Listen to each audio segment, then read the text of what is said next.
Oh man, I'm gonna jump off. What's up everybody, my name's Colin, and this is my new 1987 Ford Mustang. Picked this car up for $2,000 off Facebook Marketplace, and I'm gonna be doing a budget build series on it. Not sure if I'm gonna keep it or flip it or what the future for this car is, but I picked it up for super cheap. Interior is rather straight. That door doesn't work, so that's really cool. Body on it is pretty decent besides this super ugly paint that's got going on. Other than that, you know, it has some motor issues, but it is a complete car. It has a brand new clutch. Interior is not bad, minus missing that center console there. But first off, it does have some engine issues, so I'm gonna go ahead and start chasing that. First noise I'm trying to chase is there's a loud clink when you're twisting the motor by hand, and it kind of binds up a little bit. So I'm gonna get working on that now. There's that tick noise, and then eventually it gets really stiff. Right there, it gets really stiff. After that little clink noise, so I'm gonna tear this intake off, take the distributor out, pop these valve covers, see if we can find anything out. Taking off the upper intake, super simple. 2 bolts, bolts. You got a couple on the back.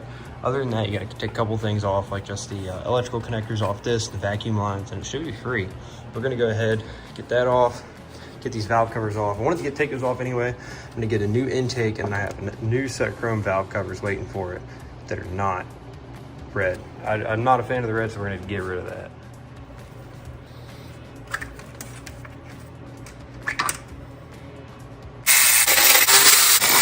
Got the red intake pop. Now it's time to get 6 bolts out for this valve cover. Pop this valve cover. Buying the car unknowing, you know, what's really been done to it. It's kind of gonna be a adventure to see what's under these. I don't know if there's gonna be roller rockers, just regular rockers, what we got going on. Let's get this guy off of here. Let's weasel them off.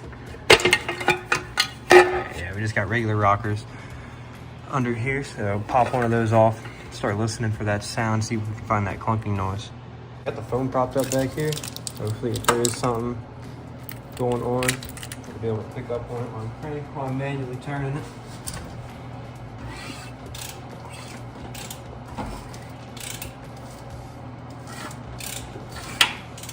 Okay, yeah, on that downstroke, that last valve. Let's pop that off, see what's going on underneath it.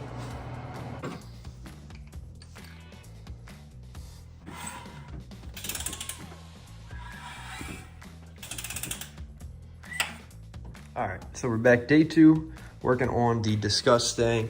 Did a little research last night, found out that the likely cause of that click is actually a bad lifter. Wrong.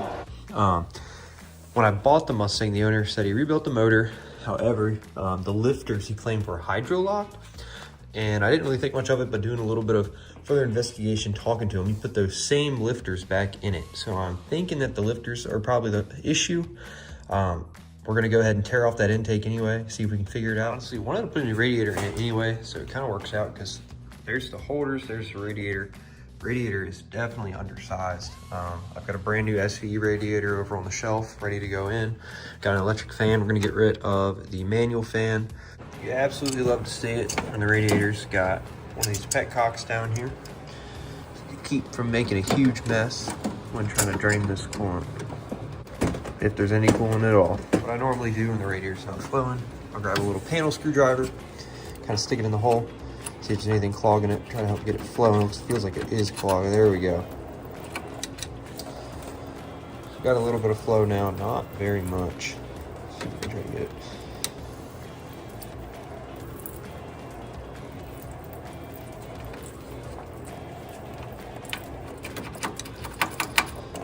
Boom. Oh, that's draining. We'll go ahead and get this upper radiator hose popped off. Super easy. Just 2 hose clamps.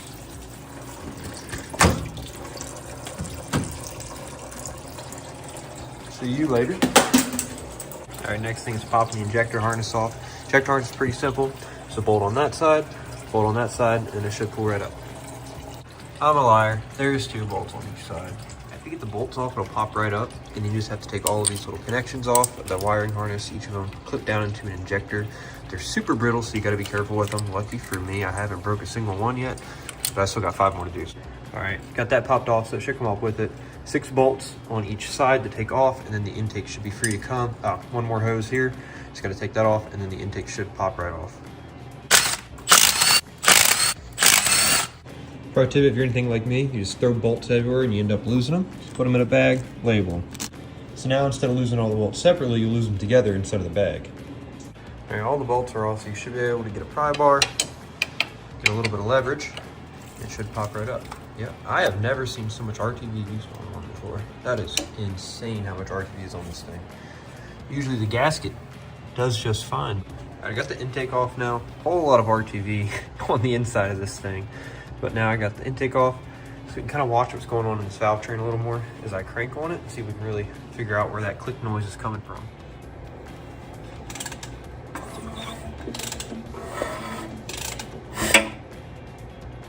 Train still. So what I'm going to do is I'm going to pop each of these rockers out one at a time so I can see if it's something with the valves, either opening up too far or maybe a bent valve. So we're going to take each one of these out one at a time and then see if that clicking noise still exists. I got those back two out and it's still making the clunk noise. So along with that, I'm going to go ahead and take that glass spark plug out, and then we're going to use the endoscope again to check out inside, see if there's any fallen valve or anything like that. It's kind of hard to see in the video, but both valves are not falling on this one. So I do not think cylinder number 4 is the issue. All right, we get into cylinder number 3 here, and we got a bent push rod. So even with the bent push rod, it's still making the click noise.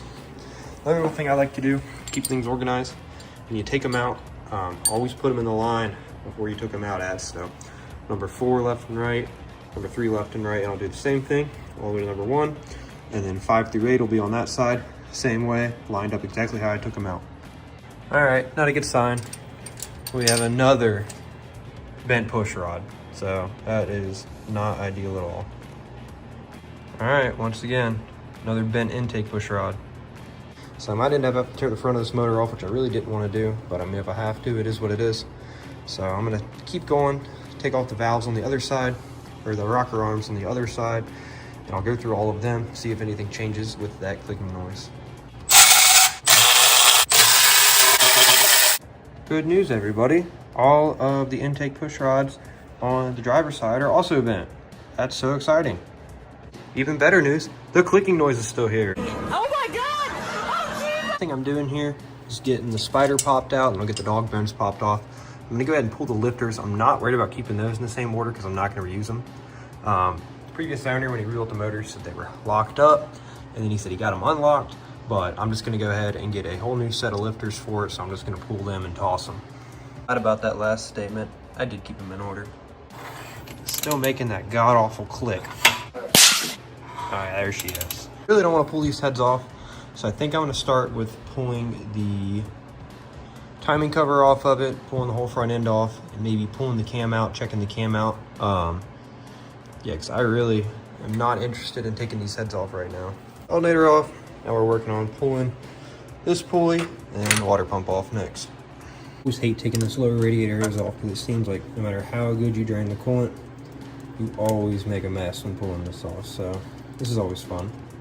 So the inside of the crank pulley is Allen heads, which is really bad news for me. I don't have any good Allen head sockets. For highlighting all the great things about this car, I figured I'd go ahead and check out this strut tower rust. Nothing major, no holes or anything like that. Kind of at a standstill on the motor until I can get that crank pulley off.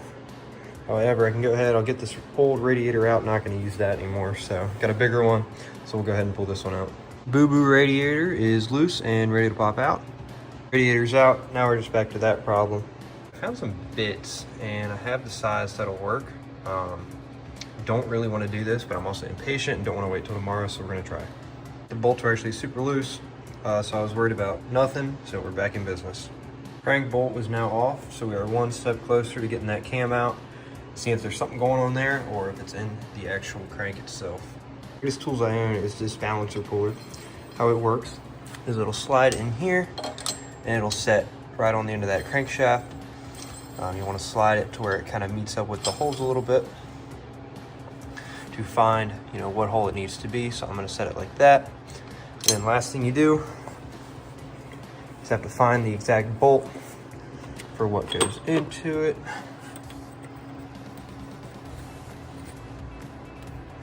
That one.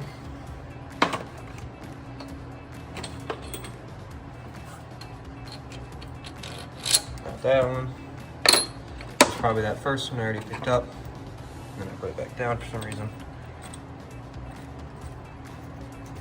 Okay, yep, I'm an idiot. It was that one. So get this set up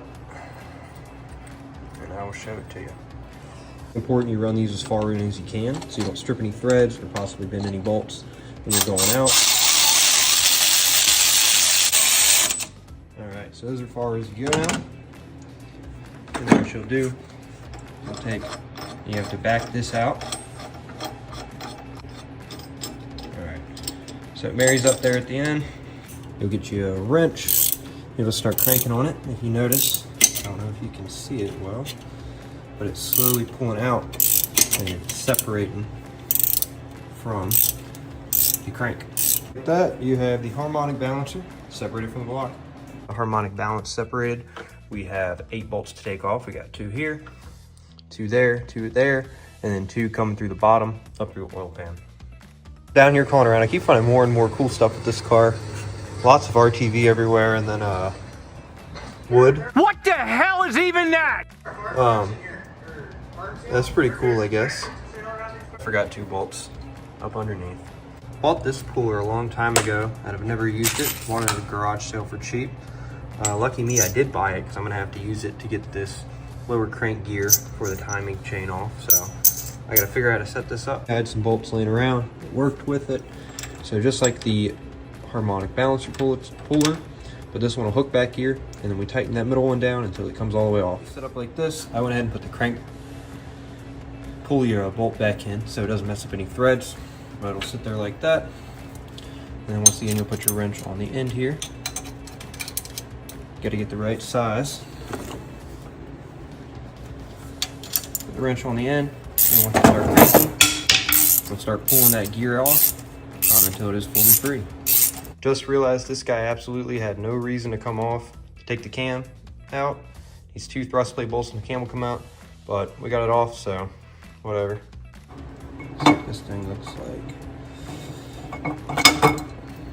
Oh yeah, it looks really, damn, kind of chewed up in multiple spots. Actually really chewed up in multiple spots. Let's check this thing out. It's kind of hard to see because of the light. There's a couple spots on here. They're a little chewed up. Not sure what that's all from. Again, we're going to reinstall that crank bolt. Don't know why I took it out after we took the gear out. We're going to put it back in. So then we can spin that motor again, see if that line was something with the cam, or see if it was coming from the crank. Issue, without the cam in it, it's actually coming to a complete dead stop that I can't even push through. So that's really cool. Back it up a little bit. And here we go. Clunks. That's as far as she goes, and it just dead stops. So I have absolutely zero idea what that is. I didn't want to do it, but I think we're gonna have to pull these heads off of it and really check out what's going on with the pistons. The header bolts are off. I really worry about stripping these head bolts by doing it by hand, so I go ahead and just break the big guns out from the start. This thing has absolutely no problem pulling those bolts right out. All right, it's time to get the cylinder head out. It doesn't look like there's a single dowel pin in it because as soon as I got that last bolt out, it all just fell. These old E7 heads are super heavy because they're just straight cast iron. Might get an upgrade to aluminum, might get parted out, depends how much it pisses me off. So let's go ahead and get this head off. You see what's going on? Well, it looks like there were some clearance issues with these, causing some valve to piston damage. That one's not too bad, not bad. This bag, oh, that one's pretty scuffed up down there from the valves. And then that one looks like it's hurting pretty bad. So let's go ahead and crank it over again and see what we're working with now as far as this side goes. I do not own a tripod or anything of that sort, so my camera angles are very, very bad because I just have to prop it up on whatever I can.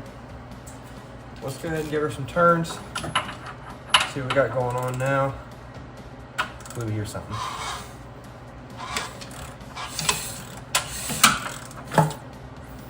Oh wow, okay.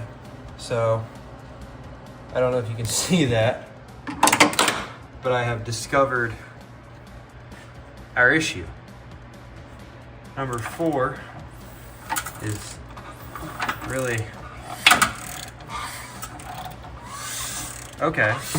Yeah, there we go. Okay. Oh yeah, got more. Okay.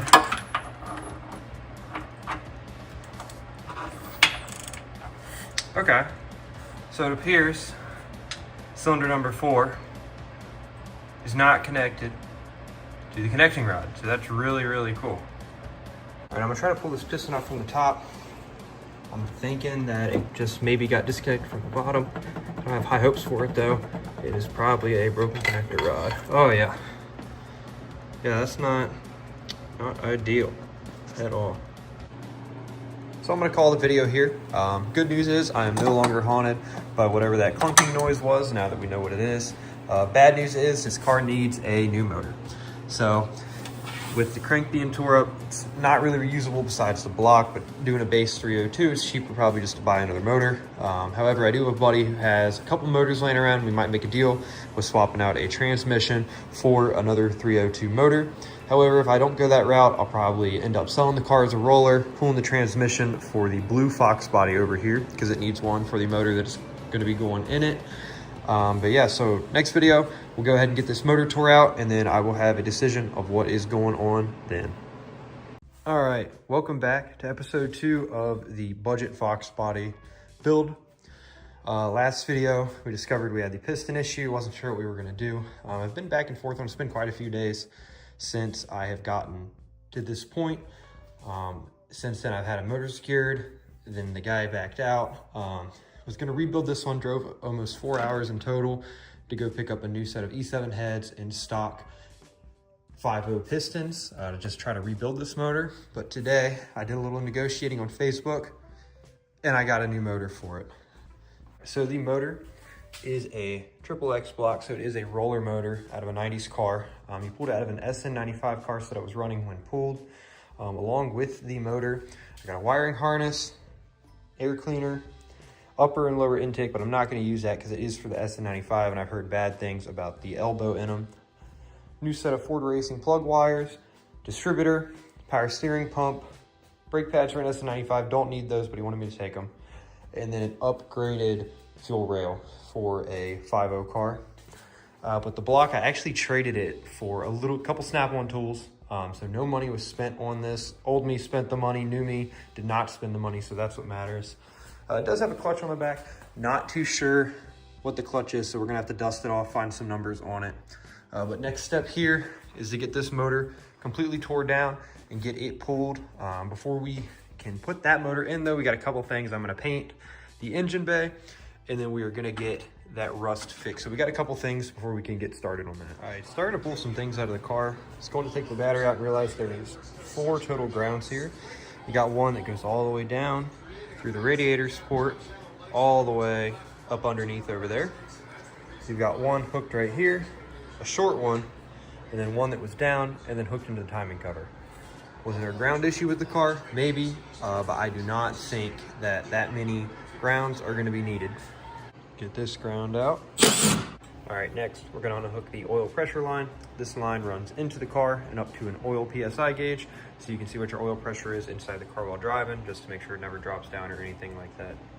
All right, so the previous owner did say that when he was running this motor, it would drop to 0 PSI after a little bit of running, and he thought it was a wiring issue. Well, this is a manual oil gauge, so it is based directly off of that oil pressure up into the gauge, so there are no wires involved. So that is just another tail sign that something was going on with this motor. It's important we save this big piece right here because we are going to be using it on the next block once we get it in. All right, next we're going to be getting the dipstick tube out. A lot of aftermarket paints will have a threaded spot for the dipstick tube to slide into, but on the factory ones, it will just slide down to the block, nothing really secure in it. And that seems to be the case for this one. So it is usually just a little bit of wiggling and it'll free up eventually. This one is free, but I think something's down there holding on to it. So you might have to go under, see what it is. All right, it's just pinched up with the header. So we'll have to get the headers off before we can pull that out. All right, header is free. You're kind of hitting the steering shaft back there, but hopefully it creates enough room. Yep, so got that out now, another piece gone. I like to organize, but don't have much space. So everything is just getting shoved on this shelf, and it's a future me problem. The engine stand I normally use is being used elsewhere. So the block is just gonna be sitting on the ground because this was kind of a short notice deal and I did not have time to go get another one. So it is just gonna be sitting on the ground until I get the new motor stand in. So we can go ahead and get this motor unhooked. I would never do this, but I don't have my motor stand, like I said. I have another one on the way, but it is just on the ground on a wooden block. Like I said, don't do that, but we are a spare change garage. The rest of the bolts are super simple to get out of this car. We have 2 motor mount bolts on each side. I'm gonna go the ones up from the bottom of the block. We have 2 starter bolts to get out, and then 6 bell housing bolts. Once we do that, we should be able to get the motor crane over here. We'll hook the chain up from the head bolt to one at the back. We'll be able to pick it up, separate it from the trans, and then get this motor out of here and clear some room to fix that rust and get the new motor in. Bell housing bolts are out, all 6 of them. There was one in there that was 11/16. Normally they're all 5/8. My stubby wrenches don't go up to 11/16, so I had to get really creative trying to get this one out because it was the one tucked all the way down here, but on that side, which is tighter because of the brake booster and everything. So it was a lot harder to get out. Fighting with these starter bolts. I always end up making them some sort of contraption like this to reach the back one. Once we get these wheels off, it'll clear up a little more space for me to crawl under the car and get to those motor mounts, which is the last piece we need to pull the motor out. When you get down here, you get a really good view at that rust from up underneath. Big problem, gotta fix it. So normally when I'm taking out a motor, I'll have an intake plate that sits up top to hook the chain to so I can pull the motor out. Since we don't have that, we kind of have to get a little creative. What we're going to do here is we're going to take an old head bolt and we're going to run the head bolt back in the head or to the block, stretch it across here, and then we're going to take another one, pull it a little tight, leave a little slack. And then we will, wrong one. We'll get it threaded. Maybe. There we go. Into the cylinder head. So that now, just like we took the other motor out, because it also does not have an intake on it, we now have a place to grab and pull this motor out. Motor crane is hooked up. I had to go from the side because I am very limited on space as far as the front of the car goes. I've never pulled a motor this way. I'm sure somebody will have something terrible to say about it. Hopefully it goes well. I'm gonna set it up, record all of it. So what we have to do now, once we get a little bit of pressure off of it, we'll be able to go ahead and separate that bell housing and motor. I'm gonna go put a jack under the transmission to keep it from falling once it does get separated, keep that input shaft from taking any extra damage. So let's get working on that. Let's get this motor up and separate that. All right, I got a jack under the transmission. So let's go ahead, put this up. See if we can start prying a little bit anywhere. Get separated, it doesn't look like it. So what I normally do, this is a lot easier from the front. Push a little bit, try to get some separation. Get that separation and get in there with the pry bar, work it. Just like that, we are free. Now take it up a little more. Keep working the left. Weaseling it out of there until it is fully free.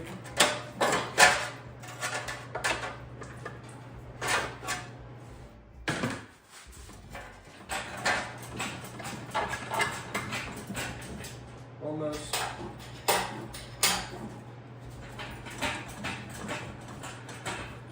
All right, and we are fully free from the back.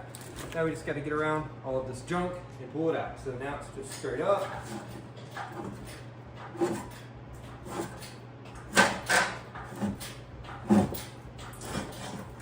Spill all the coolant out of it. There we go.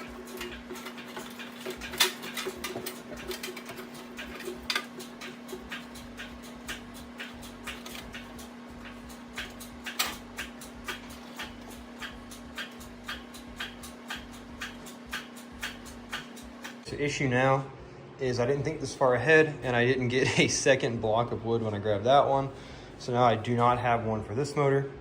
I know it's kind of a junk motor at this point, but it's not the last you're gonna be seeing of it. But I still don't wanna just throw it on the ground. Try to keep the oil pan nice because that is gonna be reused. So I'm gonna try to figure something out to get under there so it kind of sits pretty like that one. I was gonna put them beside each other and make a really cool thumbnail, but all I made was a mess. Shop light that doesn't work. We're gonna see if I can get it to balance on that. It seems pretty sturdy. Seems like it'll hold up, so we're gonna see. Answer the question, I absolutely can balance it on a light. A couple differences with the motor is really just the clutch, and that this one doesn't have a broken rod. Not sure what this clutch is. He called it a King Cobra clutch. Never heard of that. Might be pulling off this clutch. It is a McLeod. I have used them personally, and I really like their clutches. So we're gonna probably take this one off, put it on this motor. A couple other things I just pull off, like I'm gonna be pulling off this crank pulley. We're gonna be putting on the other crank pulley as long as it bolts up with the harmonic balancer. But from there, I'm gonna call the video. It's late, I have quite the mess to clean up. So this is a rather shorter video. And the next one, we are gonna start working on the engine bay, getting the engine bay prepped, getting that motor on the engine stand, and getting it ready to drop in. So for now, I will see you in the next one. Welcome back to episode 3 of the cheap marketplace Fox Body Mustang. Today is the day that we finally start taking care of the strut tower rust. Once we get that strut tower rust taken care of, we can go ahead and drop the new motor back in. I'm not a really good welder, so I've got a buddy Tyler coming over. Tyler is an excellent welder, so he's gonna get that cut out, put new metal in. I got an 18 gauge thing of sheet metal for him to cut and do what he needs to do there. He's the mastermind behind it, so he'll be able to get it all figured out and get that back together. Just taking that little brake line off, and then the nipple piece on it snaps smooth off.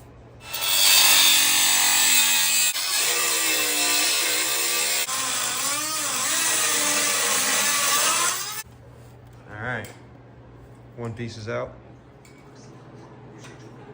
So we're thinking how easy that one broke, that might have always been leaking because it's dripping down right where all of that rust is. So I'm thinking that maybe that brake fluid was the culprit to the rust.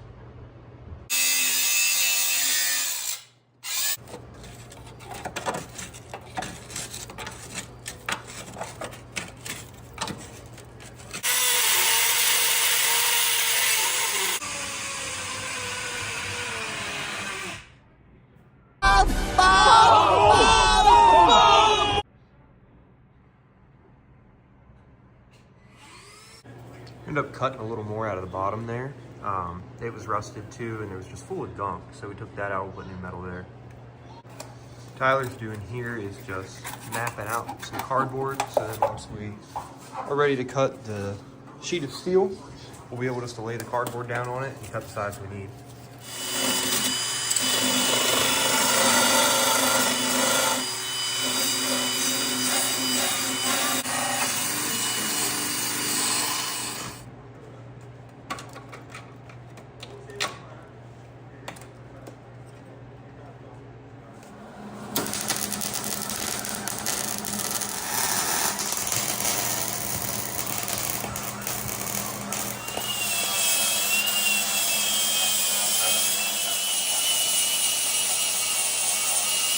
All right, we got the first plate welded up. Looks really great. Tyler does a great job welding. I cannot weld. So now we're just gonna get working on that next piece right there.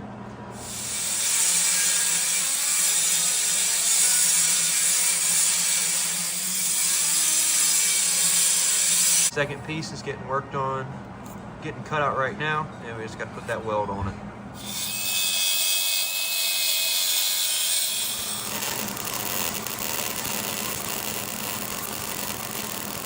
All right, he's about halfway done on the top one. It's looking really good. He got a bend around the corner, and then he's got a little piece back there for that little bend around to take care of that corner too, so that there will be no more rust on the strut tower. All right, we ran a wire, set put another reel on. Now he's back to welding. All right, so Tyler finished up all the welding. We had to weld one more plate in on the side here where there was a little more rust, but I'll just get that ground down. Once I get all that ground down, we are gonna go ahead and try to paint this entire engine bay. So first step is to get all those flat so then it looks factory, kind of like that one. That one looks really good, looks like it belongs. So we need to make it belong, and then we can paint that engine bay. I'm gonna get some high temp paint and paint that block black. So once we do that, we can get the motor dropped back in. We are now inside the car where Tyler was welding, so that we can go ahead with the floppy disk. It's an 80 grit floppy disk. We're gonna go ahead and knock all of these welds down to make it flat like the bottom. I'm grinding down. I accidentally went a little too far on one spot, put a little hole in it. So I'm gonna bust the welder back out and put a tack weld. By no means am I a welder, but I can do a simple tack weld. All right, hole got tacked up and grinded down. It's not perfect, there's a little big stuff still. Do I do this every day? No. Is it good enough for spare change garage? Absolutely. So the worst part about doing all the welding and grinding is the mess that it leaves everywhere. I'm ready to paint this engine bay, but we're gonna get the shop vac out, suck up what we can with the shop vac, and then we're gonna use the leaf blower on the wall to really get any final stuff off. Maybe a wet rag to go over everything once before we can paint. So I bought a new filter for my shop vac for today. However, it's not the right size. So what I'm gonna do here is I took a microfiber towel, wrapped it around, zip tied it just to act as a semi-filter. Hopefully this works. I don't know if it will or not, so I guess we're gonna find out. All right, next step is taping up a couple things, and that will be done in, boom, taping is done. I really only went around the edges. I don't know why I even taped, because I'm not worried about the paint all around the edges. I didn't tape much on the inside. There's not much on the inside that I'm worried about either. The loom, there's gonna get new loom put in. If I spray over it a little bit, it's fine. A lot of the things like the brake booster back there, if it needs to get sprayed over, it's fine. It couldn't hurt to use a fresh coat of black. So I'm gonna go ahead and start spraying. As far as a lot of things like that go, I'll just move them when I get to it. I'll take the bolts out, take it out, or just do what I need to do, push it out of the way. And then, so let's go ahead and get this first coat of paint on. As far as paint goes, I'm just using an all-in-one black. It's nothing fancy, it's nothing special. Is it what everyone else uses? Probably not, but am I gonna use it? Yes. So the first coat is done. It doesn't look like much, but there definitely is a difference. I didn't realize it until I'm looking here now, but it says it's a metallic oil rubbed bronze. I thought it was black because the can topper was black, but it also has a, where is it? No, kind of a, I mean, because it's metallic, there's a little bit of metallic finish in there. Honestly, I don't hate it, so I'm just gonna leave it. It still does look black in certain spots. I guess it might look a little bronze. Hopefully it doesn't look too bad in the daylight. Actually, we'll grab a flashlight here. Get real close to it and see. I don't think it looks bad. So I think we're gonna leave it, run it the way it is, and I'm gonna keep painting. So I do have a can of semi-gloss black. If I get flamed enough in the comment for using this metallic oil, I'll spray it in black, but it really doesn't look too bad, especially in natural light. I raised the garage, it looks pretty good. It looks, I mean, it has that metallic finish, so I think overall, it really doesn't look bad. I don't mind it at all. Next two things is gonna be painting the intake and the engine block. I did not mess up the paint for this. I did get gloss black. So let's go ahead and get that sprayed, and then we'll get the block sprayed next. I'm not worried about painting over this throttle body. I have an upgraded BBK on the shelf, so I'm just gonna go ahead and spray the whole thing black, and then I'll pull that apart later. I'm also painting this thing. It looks like it was like attempted hydro dip spray, but I'm gonna paint it black, and then I'll go back over eventually, and we'll hit all the letterings in white. That already looks so much better. First coat's on. I'm gonna wait to spray the block until we get it picked up with the motor crane. I'm gonna go ahead and tape it up though. I wasn't worried about the valve cover at first, but I figured I could use these on a future project because they do clean up half decent. So we're gonna tape around those, tape around everything else so we can get the block painted. I wish in the previous video I didn't put that motor so close to it, but it is what it is. So we'll get this block picked up in the air and start to get taping. All right, I got this side all taped up. Got the header holes, spark plug holes, and oil dipstick hole plugged up. So now we can go ahead and hit this side in black. That looks so much better. All right, so paint in the engine bay is done. Get that tape pulled up. Looks pretty good. The metallic's growing on me a lot. So we'll get this tape pulled up. I got that still getting painted, and the engine block is getting worked on here. As soon as I finish this, I'll get this out of the way, then we can grab the motor crane and get that engine in the air and get the other side. Luckily for me, it barely just fits in between the two motors, which gives me just enough room to hook it up, pull it back, and then we can hook it up for real. So the intake is done, engine bay is done, and the motor is almost done. Still gotta hit a little bit on that right side, but man, is it looking so much better blackened instead of the blue. Next episode, I don't see why we shouldn't have this car running. We're at least gonna get the motor dropped in, get it all hooked up. Hopefully it's running. We gotta fix that brake line. Not really sure about that. I've never patched brake lines before, so that'll be a first for me. But yeah, next time, I really don't see why this car shouldn't be running in the next episode. Maybe doing a burnout. But stay tuned for that episode, and I will see you later. All right, we're back with episode 4. It's finally time to see if we can get this car running. We got the motor over here. We got to get the jack under the trans to get it back up, and then we'll get this motor picked up over the fender, and then we'll see if we can get this car running today. One thing that I'm doing with this motor that I'm not too fond of, the head bolts where you normally put them in are stripped out. So I'm going to be using intake bolts. We put it in the truck this way. I didn't really like it, but we're going to be picking it up this way, and then it's going to be going over the edge of the fender. Worst case scenario, we dent this fender. Really don't want to have to put a new fender on it, but unless you guys know another way and can help me out with leaving a comment for the future, this is the only way I know how to do it. So let's get the jack back under the transmission so we can start the first step on getting this motor back in. So before I put this motor in, I want to make sure that the clutch is lined up. So I went ahead and bought a 22 spline 5.0 clutch tool. It's not just specifically for a 5.0, but that's what I'm going to be using on, so that's what I labeled it for. But just to shove that in there and make sure everything, yep. So it went all the way in. That means everything is lined up. I didn't put this clutch on, so I just wanted to do that so I could verify that it is lined up and there won't be any kinks or binding when I go to shift once it is in the car and running. I've been holding off for a little bit, doing everything I could not to get this motor in the air because I had to put the car up a lot more so that we have swing room left and right in order to really get it to marry up with that transmission. So it's time to pick this motor up. I'm gonna get the phone set up so if anything does happen, I'll have it on video.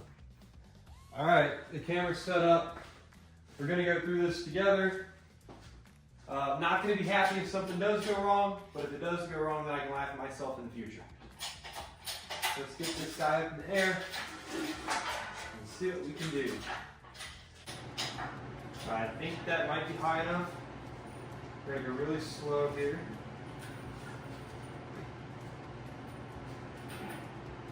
I really want to avoid being in the front of this thing,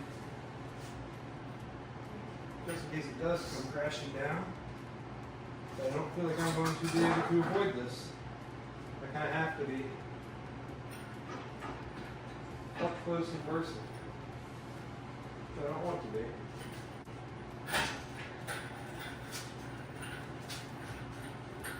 High enough? Maybe another pump or two. Alright, I think that's good enough. Get this in. We're over the fender.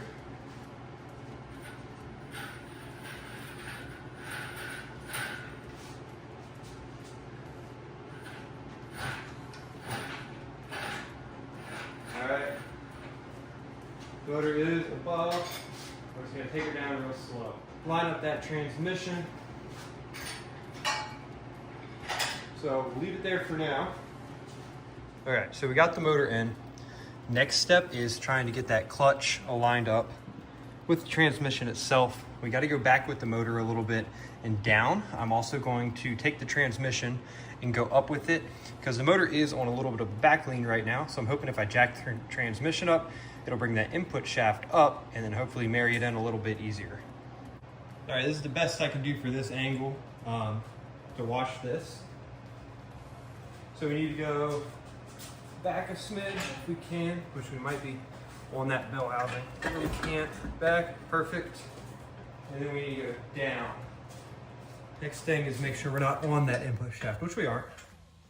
So we gotta go down just a hair with the motor. Too far. Go back up.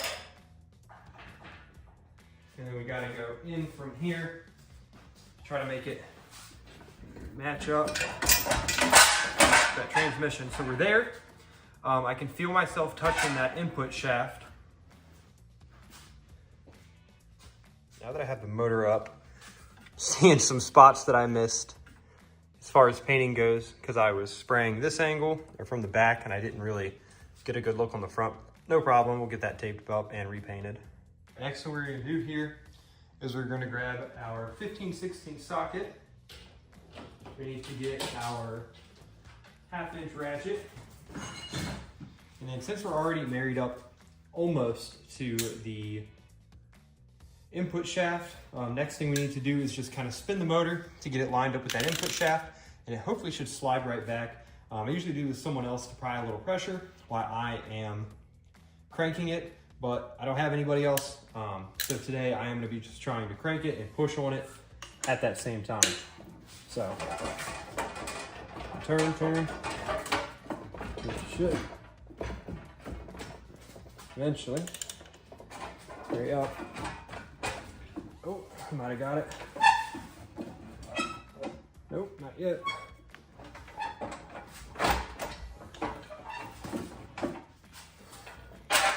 A little bit, push on it, see if it takes. Do it again, push on it, if it takes. We might be a little too low, you know what this feels like, so I'm gonna go up just a hair, not much. See if that changes anything. Still not there, turn it a little bit.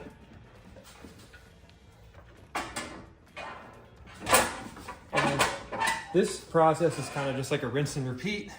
Keep going, crank on it, push on it until it finally slides back into place. And you can get this motor set down on the motor mounts. So I'm an idiot. It should have went in a while ago. The chain was inside of the bell housing. So because of that, it couldn't go back. Now that I've got that out of the way, hopefully it should slide back a little easier. I've got it matched up here. It's still a little bit out just because of the angle and everything. Next step, I'll have to get it pushed back, and then I'll have to get a motor mount bolt in it at the same time just to hold it together while I get it off the jacks, or off the engine crane, transmission off the jack, and then we can put the rest of them in. Just like that, the motor is in. Like I said, put a bolt in it and suck it in a little bit, and it'll help get married into that transmission.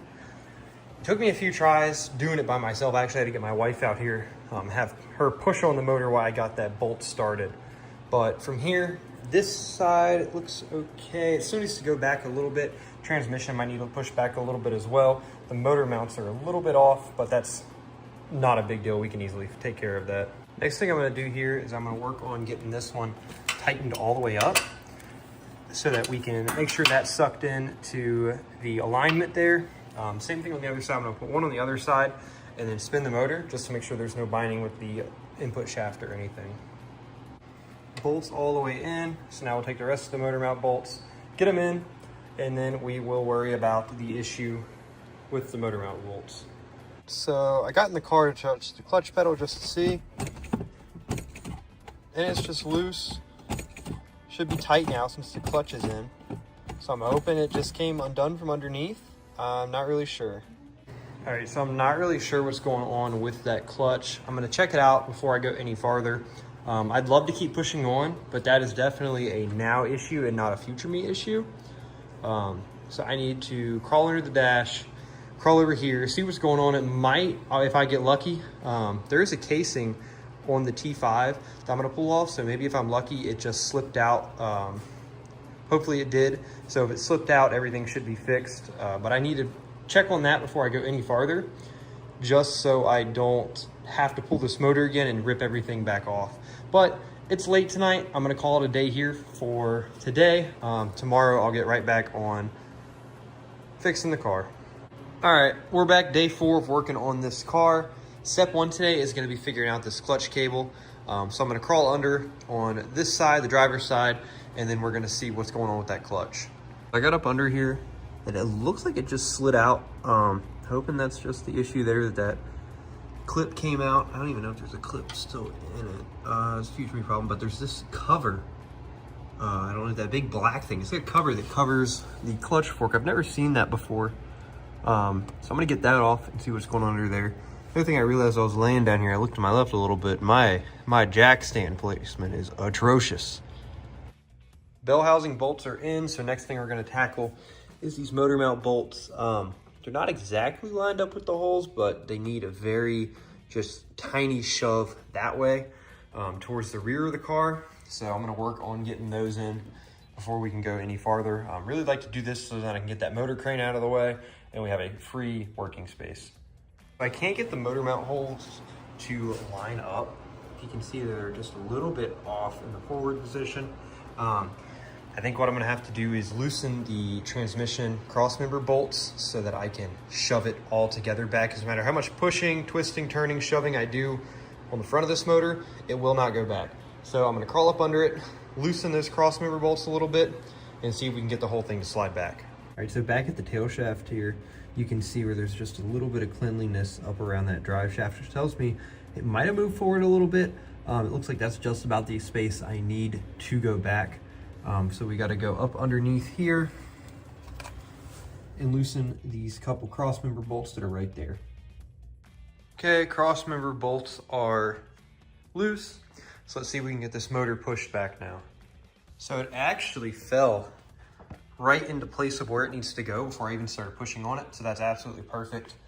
So now we can take these motor mount bolts, get them started. Once we get those started and in, we'll pop these valve covers off and get the intake on. All 4 motor mounts are in, so that means it's time for this motor crane to get on out of here. Motor crane is out of the way. Next thing, I'll pull these valve covers off, pop those so then we can get some room to lay these intake gaskets down. One valve cover is off. These gaskets look pretty much brand new, so I'm just gonna run them again. I'm gonna go ahead and hit a little more paint right there where it still is extremely bright blue. Where we hit that in black, go ahead and pop the other side off, do the same, and then we can start putting that intake on. Forgot about how gummed up the intake was. So what I'm gonna do here is I have a razor blade here, a flat blade, and I'm just gonna go over, scrape it all until it's clean. Still a little bit of red here. That's no big deal because we're gonna be putting RTV across there. So got the edges cleaned up. Those will be fine. It's time to get this intake on. So I got the intake gaskets here. They're pretty easy to know. They're labeled head side. So how these will go is they'll flip around. Head side will always be towards the head. And then there's actually a little tab there that sits where the head gasket is. They'll sit right into. So you just clip those on each side. So you're ready to go there. As far as the little piece here goes, they do include a gasket with it, which are these. They're usually, the older ones are cork. These ones actually seem like decent material, but I'm not a fan of using these, and I do prefer to just use RTV on it. RTV really helps get in that corner and seal it up good. I've had issues with those to where even though it's what they're made for, they never quite get in the corner like they're supposed to, and you end up with a coolant leak right here. So I always run that RTV on it, and I never have any issues, and I actually prefer this. Go ahead and put this on now. You always want to try to put it actually pretty thick, just to ensure that there isn't any leaking. So squeeze it on there. Oh, I got a clog. Got the clog fixed. So now we can take it and squeeze this on. Like I said, you want to go pretty thick with it all the way across. So it might have clogged up on me again a little bit. All right, front is gooped on. Now we just got to do the back.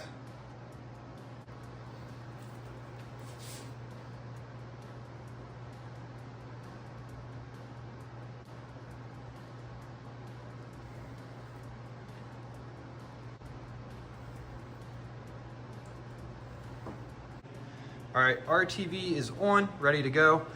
One last thing I do here before I put the intake down is I put a bolt in the front left, in the back right. This is to make sure that I line up exactly where I need to be with the bolt holes. Last thing you want with the RTV is when you set it down for it to shake back and forth. That would ruin it. It would smush it around. You need it thick. So let's get that intake set on. Let's grab the intake, and I'm gonna go from the side of the car here so I can see and make sure everything is lined up. There's the front, back, and straight down with it. Okay. Sure those thread in. Perfect. So intake's set on. I'll go ahead and wipe up the little bit of excess in the front here where it's coming out before it gets hard, and then you won't be able to do that. Next thing, so with the RTV, you can't torque it down for a full hour. So I'm gonna go ahead, get all of these intake bolts in. I'm gonna hand tighten them, but we're not gonna tighten it down to torque spec yet. After that full hour passes, then we'll get it tightened down to torque spec and get the upper intake on.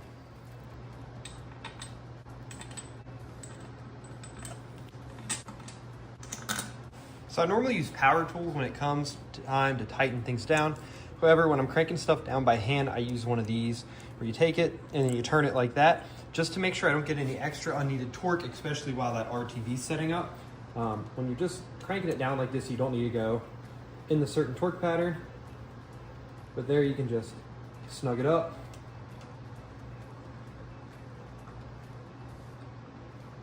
Snug it up, and then you'll want to do that for each of them until that RTV. It's like 8 o'clock right now, so once 9 o'clock rolls around, we'll be able to go ahead and get it torqued down. For any of you that were here from the first episode, I mean, this is just a crazy change of how great this motor looks compared to the motor that we tore apart. I know it's still a mess right now around it, but I mean, the engine bay looks better, the motor looks better. We're gonna go ahead and get those new valve covers I was talking about earlier thrown on here while we wait for that to dry. I got a couple other things I can do with getting the front of the motor put together, getting it to cylinder number 1 so we can put the distributor in. So I've got a lot of work to do before we even worry about torquing that intake all the way down.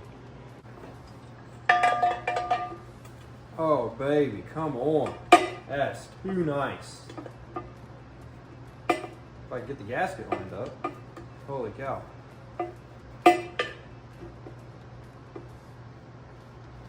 Gasket's in the way a little bit.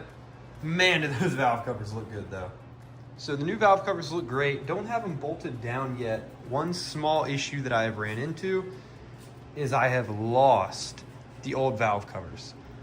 I didn't throw them away, but I'm not sure what I did with them. I had everything shoved over here, but there's no valve covers to be seen over here. So I'm not exactly sure what I did with them. The garage isn't that big, so I'm gonna do a little bit of digging here and see if I can find them. Never mind, forgot I gave them away to one of my friends. So I'm gonna have to dig around, find some bolts to use on these valve covers for tonight. Not gonna be permanent, definitely gonna put something different on them. But just to get them bolted down so we can keep moving on, I'll find something to use. Shout out Harbor Freight, because I actually have enough little bolts and then little washers to fully put the valve covers on, so it'll be all new hardware, which is nice. So the bolts don't actually work. Those bolts are too small to fit through these, because these ones aren't actually lipped. They are a little bit thicker, so they just have a flat surface on the bottom. But that's okay, we can keep moving on. I'm gonna go ahead and do all the water pump, timing, stuff like that. We'll go ahead and we'll get this motor set at top dead center so we can get the distributor dropped in.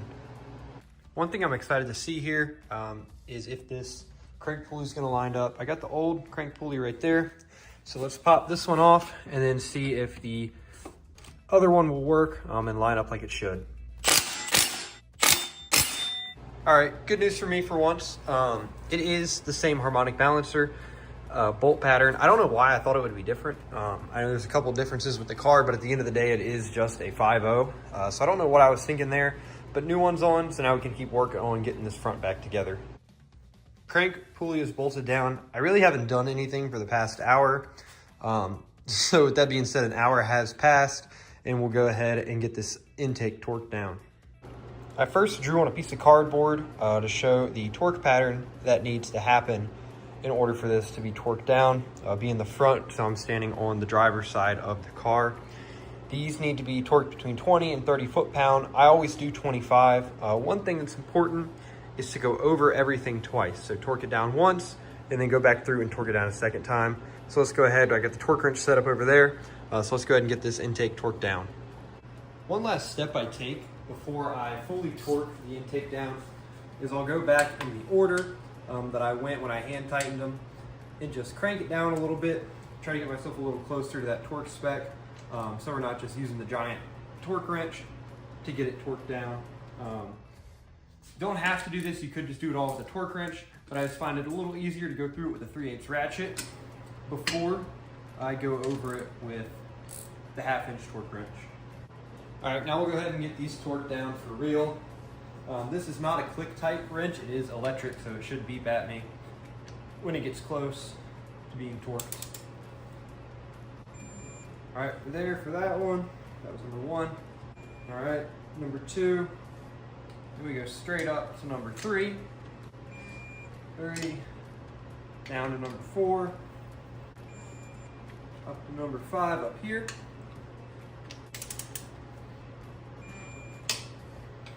Down to 6. Number 7 is the far passenger side one. Back. Number 7 is here. Remember, this is number 8. I lied. Number 7 was across there. It's number 8. Number 9 is here. Yep. Number 10. Number 11 across. Down to number 12 for the last one. Perfect. So I went through all of them for the first round to get them torqued down. However, on the first round, I don't fully torque to the 25 foot-pound I want to go to. I start with only 18 foot-pound to ease into it a little bit. So I'll go over it once with 18, like I did, and then I'm going to go around it a second time with 25 foot-pound, which is the torque spec I'm aiming to be at. So now they are all torqued down to 25 foot-pound. A good habit to get into is when you are torquing down with the torque wrench, go ahead and just hit them another time. Go on the same torque pattern, but you're gonna wanna hit them again because when you tighten it down to that 25, after you do the first one, after all these are done, the first one might be a little loose. So it's a good habit to get in it, to go over twice. I usually go over them 3 times just to make sure. Check it a couple times so that you don't have to redo it again in the future.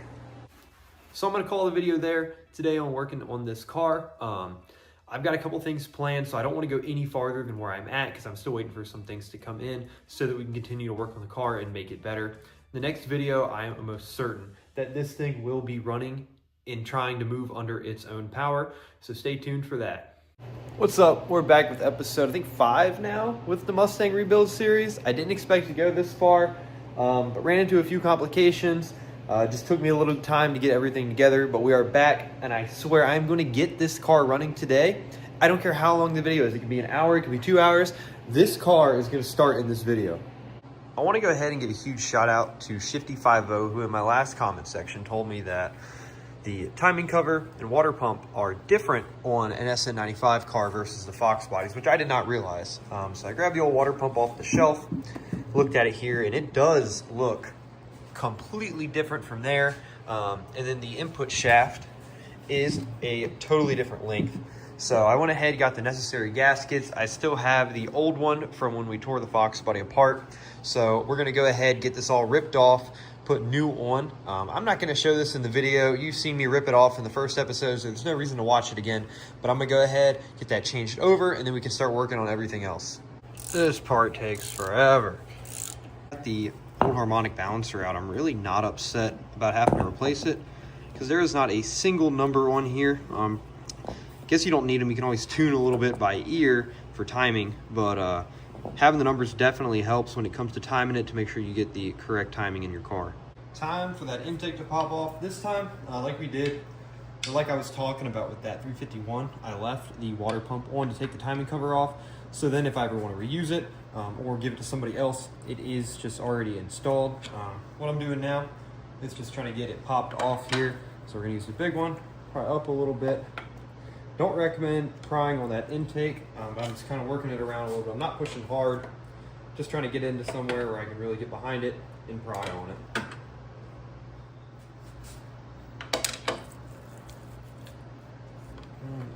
behind it.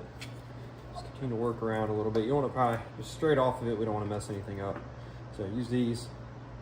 Just kind of work around a little bit, hit some different spots, get all that gasket material broke off until it fully comes off of there.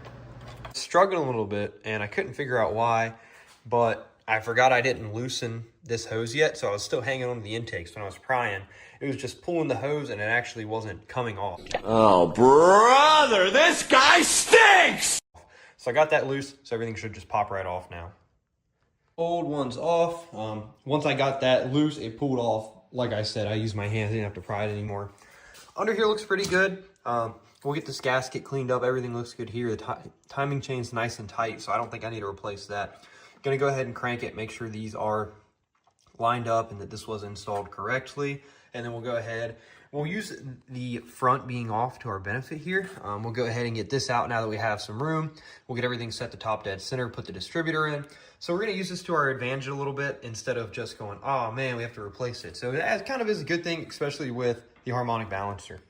So unlike the last one, in part one when we took it apart, these dots are lined up, which is great. Since they are lined up, this also means that that should be top dead center. So we're gonna go ahead and get that first spark plug pulled out to verify that, and then we'll get the distributor set down in. I'm working on getting this piece off here. It's like a big circle, so I don't really know how people get that off. I tried using vice grips, channel locks, it's not working. So I'm gonna try to pound a socket onto it and see if that helps. I'm gonna go ahead and get this oil filter off because the rim of it here is in the way a little bit. So I'm gonna get the oil pin down, get that oil filter off now.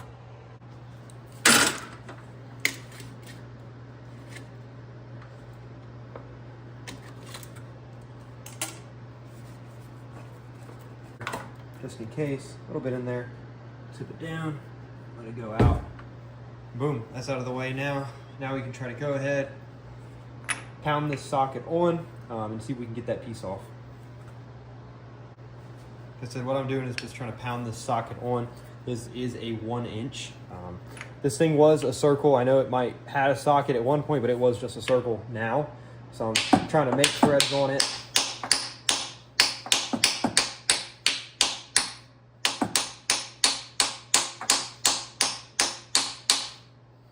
Look, it kind of stinks now. There's not much swing room. It's about halfway on. We'll see if that's enough to break it loose here. Wow, and that does not want to move, and I don't know why. Got the socket pounded back on. This time I got the big guy out, so we're gonna see if that makes any sort of difference. Hopefully it is on there enough. That's as far as I can get it to go. I can't get it to pound on anymore. Let's see if this makes a difference. I hope it does, because I'm tired of dealing with this. Oh, perfect. It's coming right out now. Beautiful. That's what we needed. So I'll get that out, and then we will move on to the next thing. One big thing about these cars is I feel like I am constantly just making it up as I go, which isn't a bad thing, I guess, that I can figure it out, but man, is it always stressful. All right, that piece is out. See you later.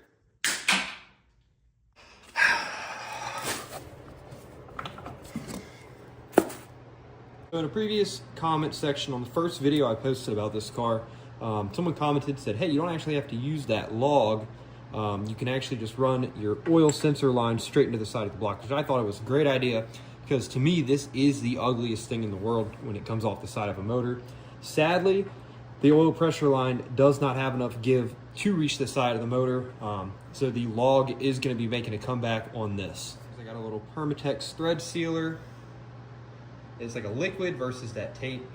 I'm not a big fan of the tape. I always like the liquid better because you can put it on a little thicker and it screws in. Go ahead, be pretty generous going around the outside of that.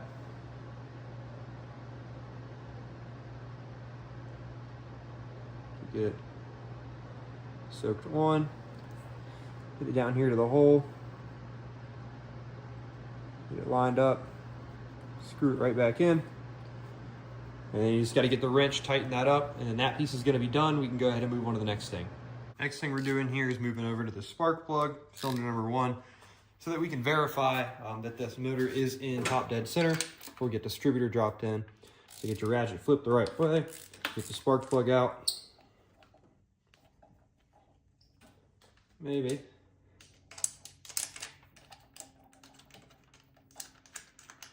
that spark plug out, and then we'll get the camera out, check out for top dead center. Camera's out, we'll get it turned on. Pushed in the hole here. Oh yeah, that's gotta be top dead center if I've ever seen it. Oh, that's dead, so that's great. I know for a fact that that is top dead center, just because of the two dots lining up on the bottom down here. Because of those line up, I know for sure it is top dead center. We'll really be able to verify though once we get everything put back together and we get the older harmonic balancer on. Once we get that on, we'll show 0 right at the lineup tool, and it'll be good to go. So I'm gonna go ahead and put that distributor in, and we'll set it for 1. So what we're gonna do here for this distributor is we're gonna get this cap popped off, number 1. So get this popped off. We gotta get this bolt out of the hole. Hopefully I don't drop it down there. That'd be really catastrophic at this point. We got an O-ring on there already.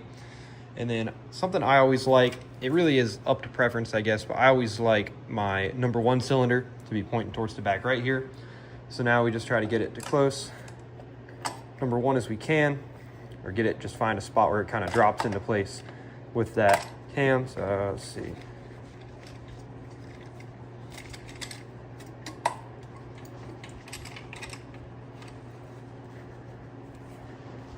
All right, we're dropped in there.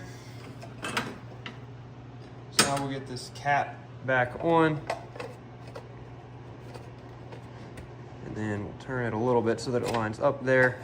So it's right here.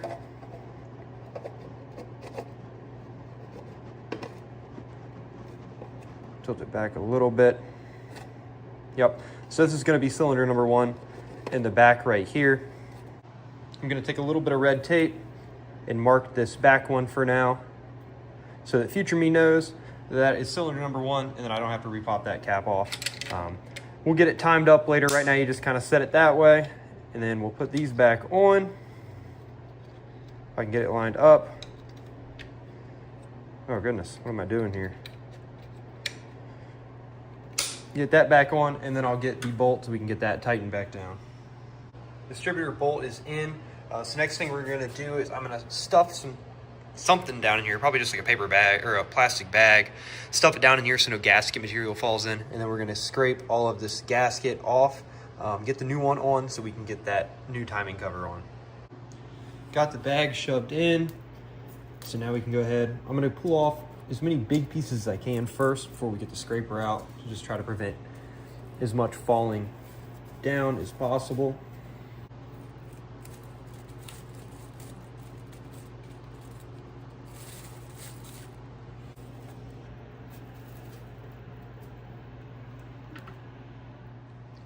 Got all the big pieces off, so now we'll just run our blade along it and scrape off any little gasket that we can.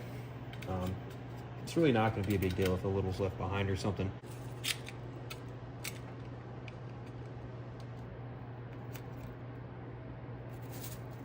That right there is exactly why we put that bag down. Any little piece like that, we're trying to prevent from getting inside of that oil pan. Yeah, I know it probably, some people are going, oh, it's no big deal, it's just a little gasket or something. But my thought of it is, you know, this is paper, so it could easily get in that screen of the oil pump, clog that up, and then you end up dealing with a seized motor.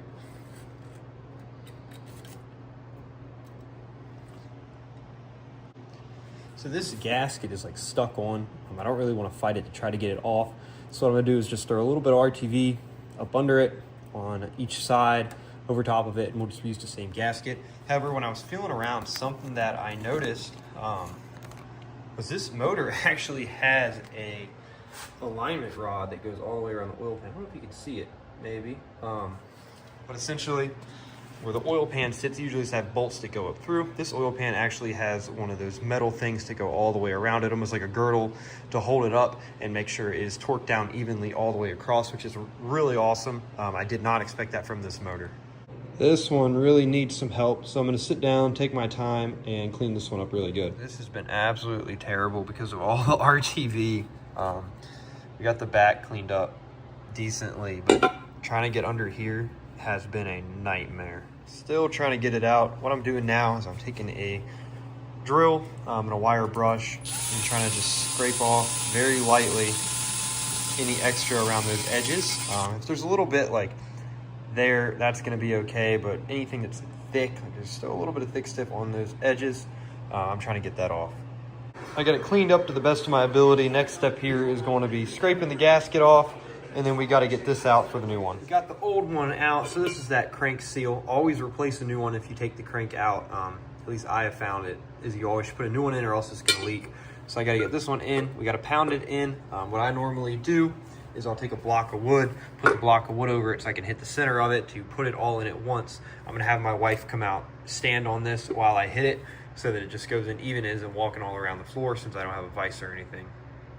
So I gotta get that piece pounded in, gotta clean up the mess. Last thing here is, although I use the included gasket on the water pump to the timing cover, I always run also a bead of the RTV blue around it. I know in my first video, I really clowned on how much RTV was used on this motor, but a little bit is okay here and there. You don't need it on every gasket surface that is open. So I'll use a little bit of blue RTV down here.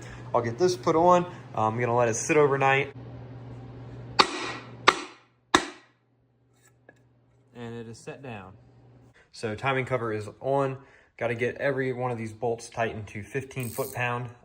Once I do that, we'll get the water pump on, and then we'll let it sit. I'm not sure what's going on here. I think I'm going to end up needing a timing cover.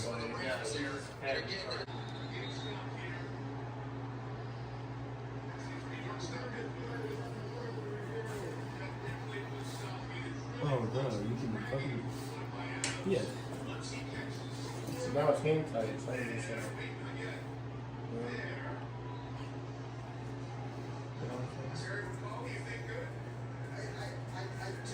So, got investigating.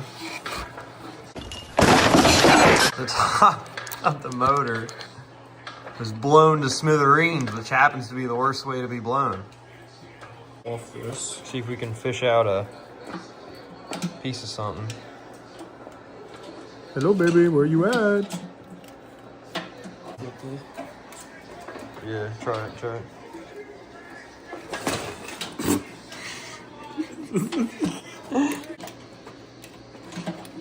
Pick it up, see what you got.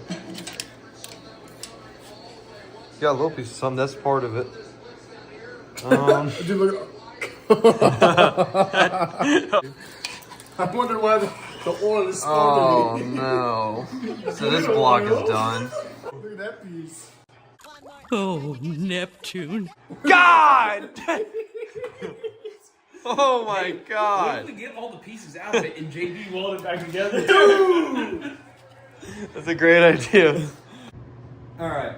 I didn't get as far as I thought I was on this car last night. We thrashed a little bit with some keystones. And this car kicked my ass all night long.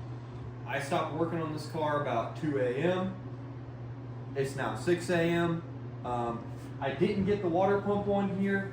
The timing cover, it looks like, so I had to use the old timing cover, and it looks like they just threw some RT, like JB weld or something over this hole. So I can't fully tighten down that water pump. So now this has to come back off so that we can tighten that. So looking at the old motor here, this is just a prime example of this dude having no business working on this car, whoever built it. Instead of, trying to fix a hole that they might have messed up, they just threw JB weld in that hole. So got it off. This block is threaded, it's not messed up. So I got Rennie over there, he's gonna drill out that timing cover for me. We're using that motor as the motor stand since it's blown up. You know, that's JB Weld, man. That's like... What that is.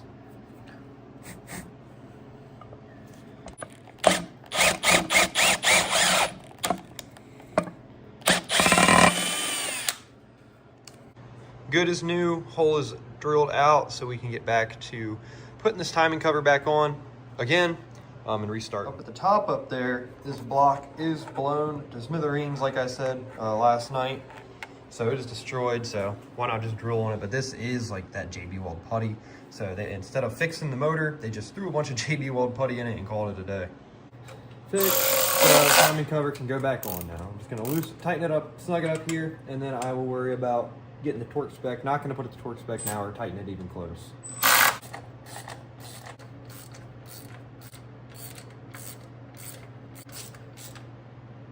Time to torque. Online says 15 foot-pound for these water pumps. So we'll go up 15 on that. I'll save that one for last. It's a long 15. I didn't tighten it much, I don't think. There we go. So part one of the new surprise that I have for this car is actually a little bit better fuel rail. So it still is a stock fuel rail, but this one already has a nice regulator built into it. And then stock injectors, I'm pretty sure like 19-pound injectors. So Rennie had a set of 24-pound injectors that we're gonna be putting on this car. I'm gonna put them in the motor first, and then we'll bring back with the other piece, the fuel rail, and then we'll put the fuel rail on top of them. Kind of soft in there now, and then we'll get it really pushed down once we get the rail in there.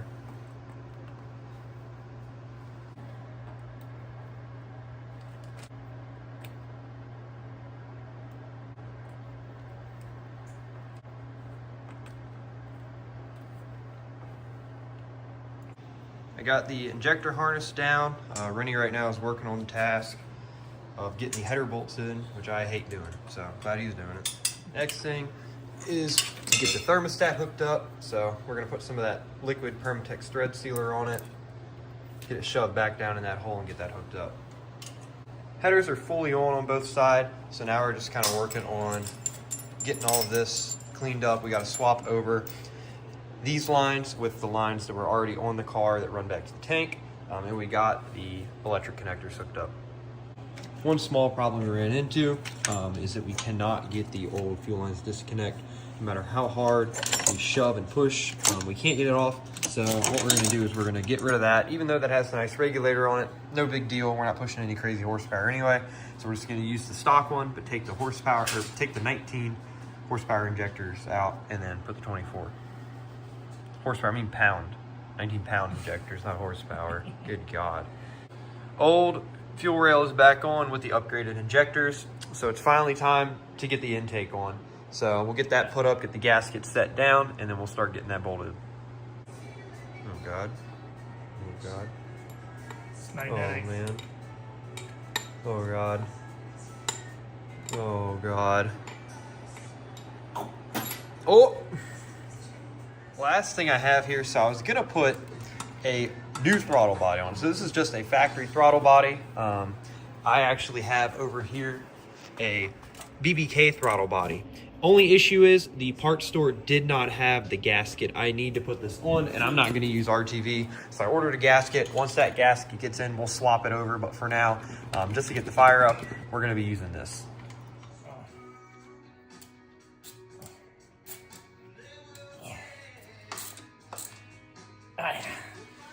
Rennie's getting the throttle body finished on hooking up. I'm gonna go ahead, get this oil line back on. We're really pushing to make a start on this car, so I might wait a little while before putting all the front accessories back on, because I just want to hear it fire one time, make sure we're getting spark, make sure that the motor is not gonna knock or do something stupid before we get too far and then have to tear it down again.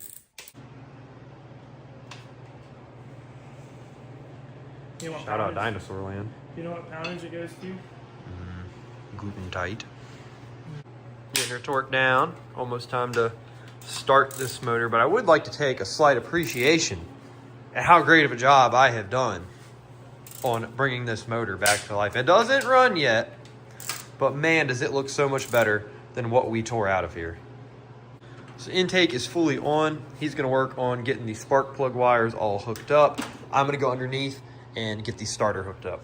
Rennie's hooking up the battery box. We changed the oil filter, pulled the front plug. I got the starter hooked up, transmission, cross member bolted back up. I'm about to go under there, drain the last bit of oil in the rear plug. Then we will add oil, and then we'll be ready to start this car. After, of course, we get the battery in and the wires hooked up there, we'll be ready to go. So I'll be back with that here shortly. Like I said, we're gonna leave all these front pieces off for now, just to see if it fires or attempts to fire. Make sure we're getting spark before we go too far. Oh shit. Golly, she's thirsty. Yeah. Gosh, she's thirsty. Couldn't get any higher, get any louder.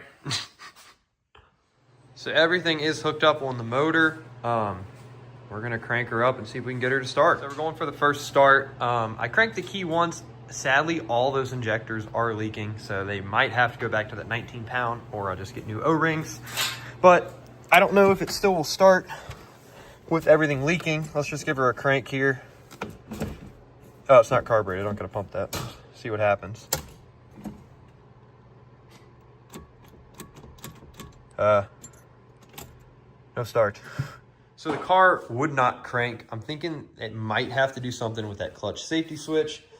So Rennie's under the car right now. We're putting the clutch retaining clip on. Once we get that, there is a lot of extra cable hanging out the back. So I'm gonna go all up under the dash and see if see if it came unhooked from underneath maybe. But once I get that figured out, then we will be back to trying to start this thing. We're gonna see about jumping the solenoid on this car. Let's go ahead and see if it'll crank one more time.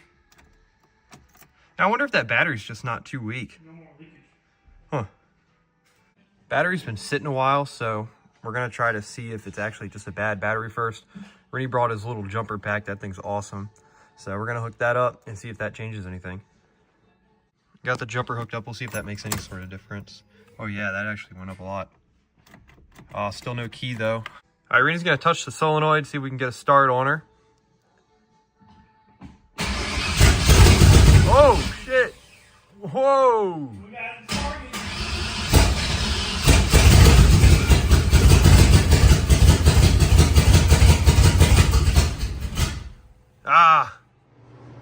Can you believe it? She ran, right? So we still got a couple issues going on. It's not starting under the keyed power. I don't know why yet. The clutch pedal still has no hook up to it. I gotta crawl under the dash and really find out. I'm not sure what I'm looking at, so I gotta look up a video there. The fuel injectors are leaking, so I either need to put the 19 pounds back in it, or I need to get new O-rings. But what we're gonna do now is we're gonna see if we can just get a little bit of a consistent idle going. So we're gonna continue to do this. Rennie's gonna play with the timing a little bit and see if we can get it to just idle for half a second. Yeah. All right, let's see if we can play with timing a little bit here.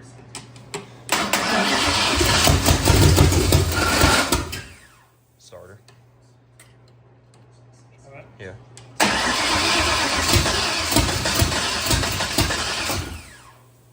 Go back.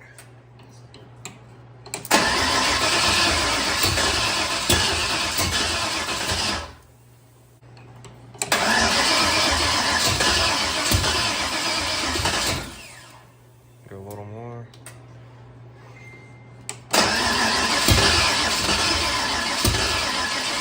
I think we're not getting just enough fuel because of how much is leaking on this side. I mean, I can hear it dripping and everything.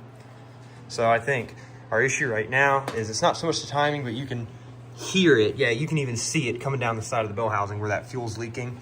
So it sucks to suck, but we're gonna have to rip this intake back off and put either O-rings or the injectors. For today, I'll probably put those injectors on. Maybe at another time, I'll go ahead and upgrade again, but for now, I just wanna see this car run.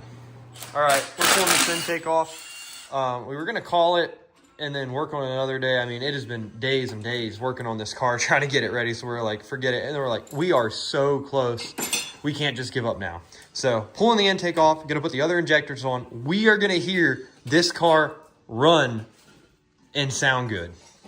So I was staring around here while Rennie was doing this, and I'm looking at the starter solenoid, trying to just chase wires around. I went, huh, the trigger pull is missing its wire. Well, there she blows. So let's see if she decides that she wants to start now, or crank at least. With that being said,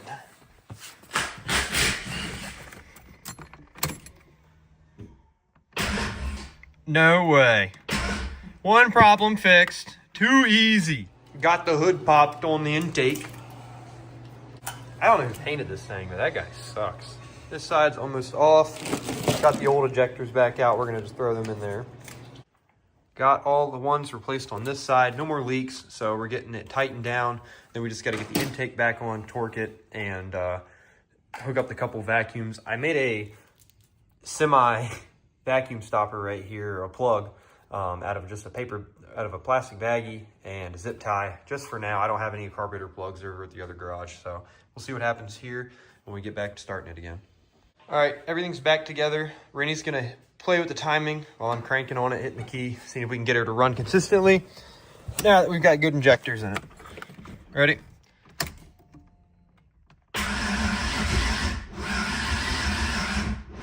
We hooked that jumper pack up. Jumper pack's hooked up. Let's hit the key here, see what we can do.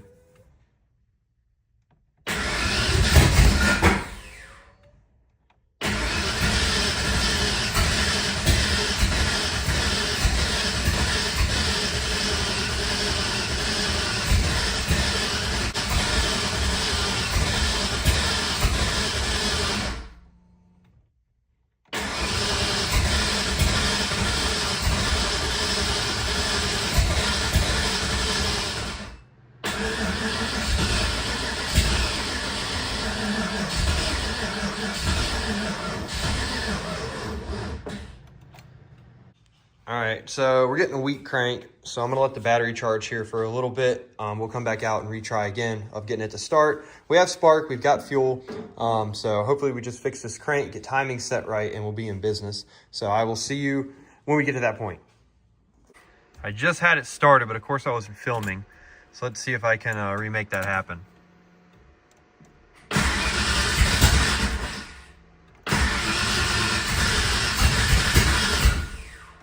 Ah, man, it was so close.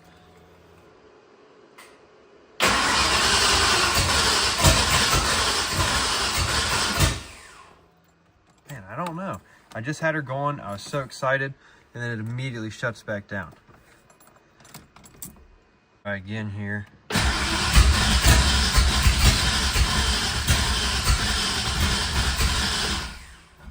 All right, we'll give it one last try here before we take a little break.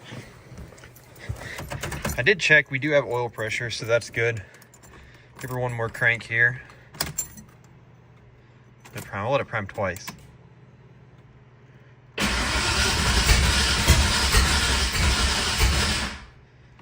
Yeah, it's just off right now for the timing. We got her going. We got her going, let's go!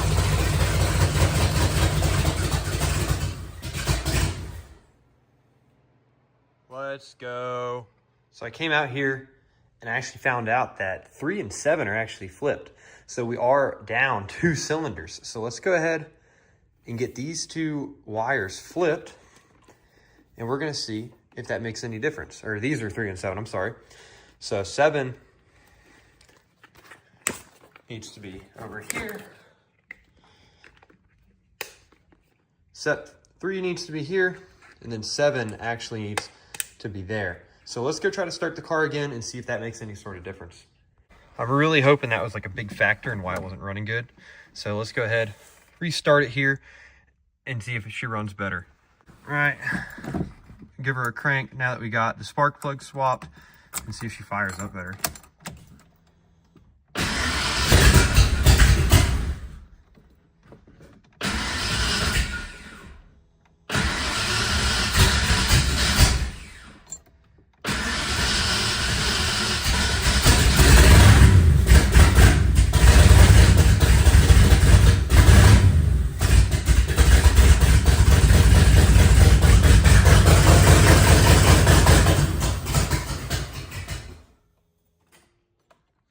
So it did feel a little bit smoother. Because of the timing being off and the headers, it still just sounds really rough and nasty. But it does have that upgraded cam in it, that mother thumper cam. So that probably has to do a little bit with it. But once we get that timing fixed, we got the spark plug swapped. So hopefully that issue gets cleared up here soon. So you heard it there, she's running. I just had to hold the throttle a little bit with that, so I might adjust that throttle body to be in a little bit. But what I'm gonna do next is I'm gonna get all the effects on the front so we can get water into this motor and actually get it running. But that's what we're gonna call the video today. I told you at the beginning, I said, we're gonna go until this car runs. And what did it do? It ran. So, you know, next video might be the finale where we get to actually drive this thing out of the garage and take it for a ride. So I'm so happy that it's running. I'm sure it's been a long wait, you know, multiple episodes on the channel of just doing little petty stuff until we could get it running. But we're running now, so now we're in the home stretch of just doing little things to it and having fun. So stay tuned for that next episode, and I will see you then. With episode 5 of the Budget Mustang rebuild. There's a little bit of a hold up. We got a winter storm coming, so I had to clean the garage to get the blue Fox body back in here. We can finally start working on this car again. Last video you saw, it did try to run under its own power. It was sputtering, spitting. We found 2 of the spark plug wires were flipped. But in this video, I'm going to make it run under its own power. I'm going to go ahead and get all the affixes on the front, all the accessories put back on, so that as soon as that is running, we can go ahead and drive this car once all this snow melts. Since the last video, she is running under her own power a little bit better. I think there's still a timing issue. I don't really have a second hand to really fix that, but I will here soon. Backfiring a little bit. As you can see, I did play with the timing a little bit, and it's running a little bit better, but still kind of like shit.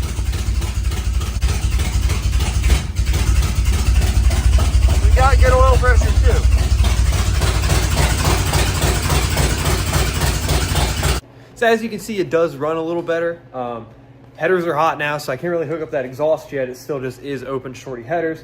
But now what I can do is I can go ahead, start putting everything on. So we'll go ahead and get this all on. Try to get that car started again, maybe running under its own power a little better, sounding better too.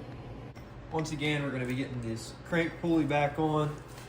The first thing here is I gotta look back and I gotta see how everything else is hooked up. I don't really remember how all the alternator and everything mounts on. I kind of know how the alternator goes, but as far as everything else, I need to look back and try to remember it.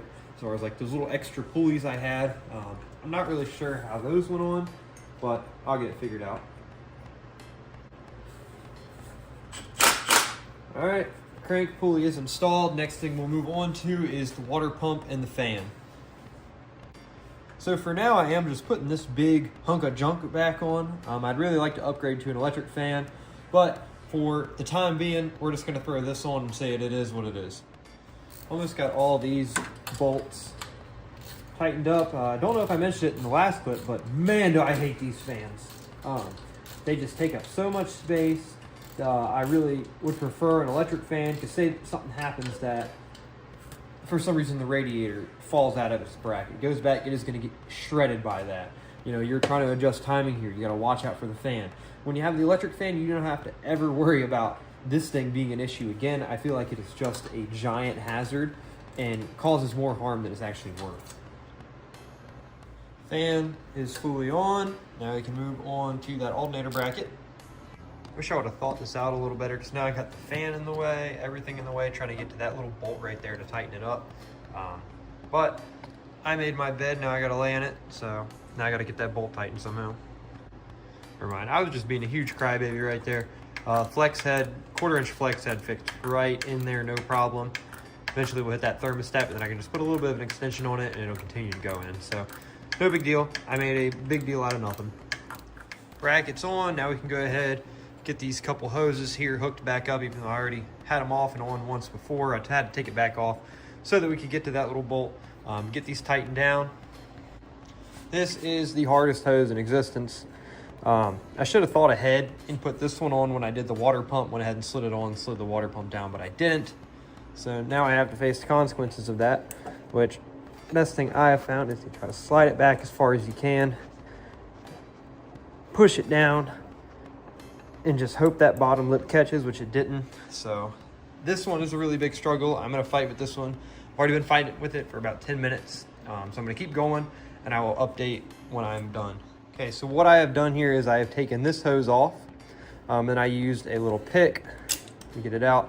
I used a pick once I pushed it back. I used a pick to dig around and get it to flop over that bottom. So now hopefully I can get that to flop up. It should push, yep, right on now. Okay, that's perfect. So we got that one on. We just got to tighten the 2 clamps, get this hose back on, and the coolant passes will be done for now. We can go back to putting on the alternator and then figuring out the 2 brackets which are down there. So I'm looking at this guy here now. It actually seems pretty simple. I can see where the bolts were. I just need to take these off the water pump, and then it should just go right over those. So this one was a simple figure out. Let's take that off. That should slide right on. Then we just got to tighten those up on it. That is back on, so now we'll hop over here, get the alternator fully put on. All right, so we got the alternator on, power steering's on. Not a fan of that hose coming up this way, so before we do anything else, getting it running and everything, I am gonna fix that. Not sure why anybody would do that when they're putting on a new power steering pump, but now there's one little bracket left that goes down in the corner there. We gotta get that on, and then it's time to put the belt on. Got the lower one on, got all of them hooked up. Gotta finish one more head bolt or power steering bolt right there. We'll fix that, and then we'll get this belt ran, get the radiator dropped in, and coolant hoses ran before we can fill this car up. All right, everything is tightened down, so now we get to play my favorite game of how in the world does this belt go on? And look how close, I can't see it there, but I can barely fit my finger behind that fan.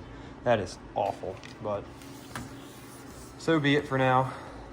Go ahead, start trying to wrap this belt. I think it's gonna go here. Yeah, definitely down and around that fan.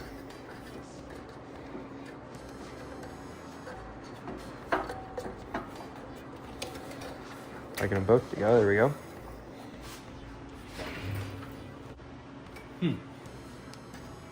Already we're off to a really bad start because this belt seems like it is massive compared to the rest of the system here. Oh yeah, I did something wrong here.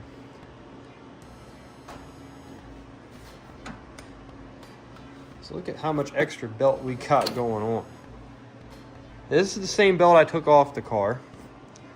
I put everything back the same way it went on. So where does this extra belt go? I don't know. Okay, I figured it out. I need to go on the top of the water pump, not the bottom like I am. So I'm gonna get that flipped real quick. All right, I got the belt figured out. So now we just gotta pull this tensioner up so that I can get this piece under that tensioner. Just like that, the belt is all hooked back up. I took this really pretty motor and then I covered it all up with belts and accessories. So I hate all this extra stuff that is on these cars versus like a carbureted motor. Okay, the belts are fully hooked up. We got that ran underneath so it's no longer in the way. Won't have any issues with it rubbing on that belt, possibly wearing a hole in it. Last step here is to get this radiator in and get it filled with coolant. So I got a dual radiator, or not a dual, but you know, a lot thicker one than the factory one that was only that big over there. So I'm gonna get that, bring it over, and we'll plop that in now. Per usual, I'm a huge liar. So we had to throw this factory one back in. For some reason, when I set that one down in, I'm thinking it's because of whatever weird cross member setup this car's got going. It just sits so low, and it's, you know, maybe 3-4 inches off of what it should be to really sit in there properly. So we put this old one back in it for now. Maybe I'll look at that cross member another day, but for today we're just gonna put this one in, fill it up, and see if we can get this car running. All right, everything is fully hooked up here. The last two things are the header bolts. I have to go to Lowe's to get more bolts for those because I have absolutely no idea what I did with them, but I did find I don't have the nuts. I have the bolts, but the bolts look pretty rough. So I'm gonna go get some new ones for that. But what I'm gonna do for the time being is, since I got everything hooked on, I'm gonna try to see if I can get the car running under its own power so I can come out here, play with the timing while it's actually running, and then see if we can make just some minor adjustments to make the car sound better. So I'm gonna set the camera up here so that I can really get in the car and just be hands-free, not have to worry about the camera.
back from Lowe's, so I can go ahead and get good bolts in these that aren't going to stick out. Then we can get the header bolts squeezed up. Then we can get this car turned on again, really try to get it dialed in. I'm going to go ahead and adjust this idle up a little more. Right now it's set pretty low, so I'm going to get that idle set up. Sadly, I don't know the exact RPM because the tack inside of the car does not work, and it does not have like an external tack. So we're going to go ahead and get working on this. I'll get these bolts in, the header bolts in, and I'll update you once I'm done that. Passenger side header is fully bolted. So we'll get over here to the driver's side. This one's a little more tighter, so this will be a challenge, but I'll get that one bolted up. Another thing I'm going to do is I'm going to turn the idle up on this car. I noticed when I was doing it, it was a little low. I don't have too much screw left, but we'll see how much we can get out of it turning it up, and then see how she runs from there. Once again, I got the camera set up. I turned that idle up a little bit, so we're going to see if that helps just make it run a little bit better. I got the header bolts hooked up, so luckily here now we'll have the exhaust going out the garage, so maybe we can hear the motor a little bit better. Raise the garage up some. All right, let's start this thing and then see if that idle's any better.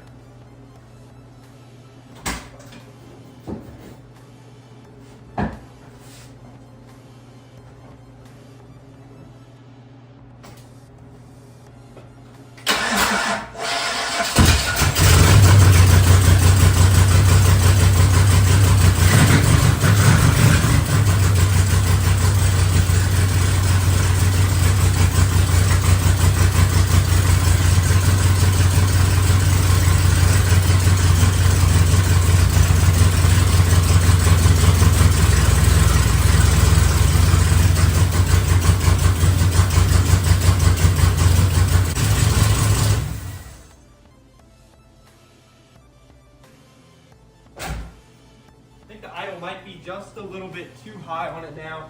I'm going to crank it down just a hair. Then we're going to hook a timing light up and see what we can find out with that timing light. Alright, I backed the idle a few turns on it, so we'll see how much of a difference that makes. Then we can play with the timing a little bit with the actual timing light now. Let's see if we can get this car maybe at like 12 or so.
Super hazy in here, but I mean, just with that little bit of timing adjustment, you can really see how much it changed this car.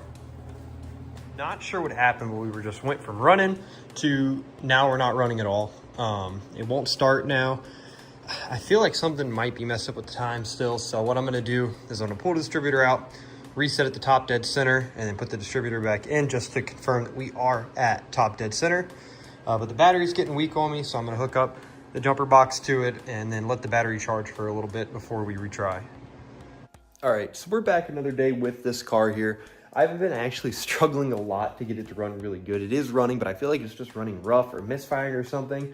But another huge shout out to Shifty50. He let me know that, however, you know, I might like the cylinder number 1 here. The actual marking number 1 is where the first cylinder needs to be, and it should be pointing in this direction between like cylinder number 1 and cylinder number 2. I'm used to carbureted cars. I'm not used to this fuel injected stuff. So he said to switch that around and see if it helps out. I'm going to try that now. I really hope it does fire up better because, man, this car is giving me such a headache. So I got the distributor reset in there, and like I said, there is a 1 there. I don't know why I ignored that, thinking, hey, that should be the first cylinder. But glad Shifty's in my comments, or else I would have fought this thing forever. I ain't gonna lie, I don't know if I'm ever gonna get another EFI car, because this thing is just full of surprises. Without Shifty in my comment section there, I don't know how long it would have taken me to figure that out, figure the timing cover situation out. So I'm gonna stick to my carbureted cars after this one. All right, wires are all ran. Let's see if the car has enough battery power to hopefully start. It is just set to 0, so I don't have anybody here to play with that timing, but hopefully it starts, runs a little better. So let's see.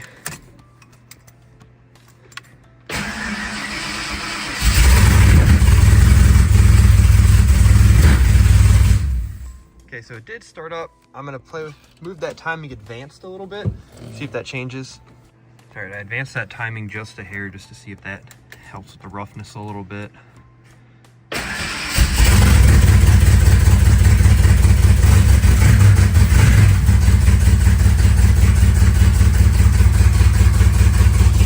That runs so much better.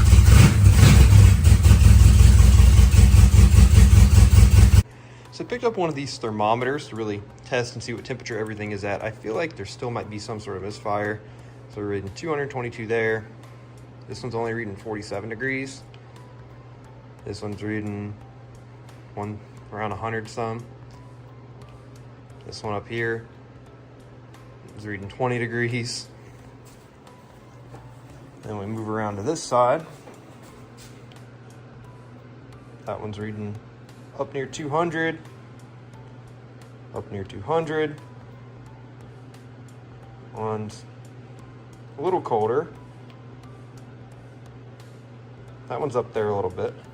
But there's something about these other ones over here that just don't seem to be heating up. I really don't want to touch it, but I guess I really don't have a choice to really. Oh yeah, that thing is ice cold. So that cylinder right here is not firing.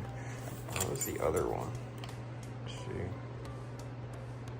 That one says 194. This one says it's cold too. It's a little warm, but not very. So definitely that one is ice cold. So it still is not firing on all cylinders. So I got to diagnose that.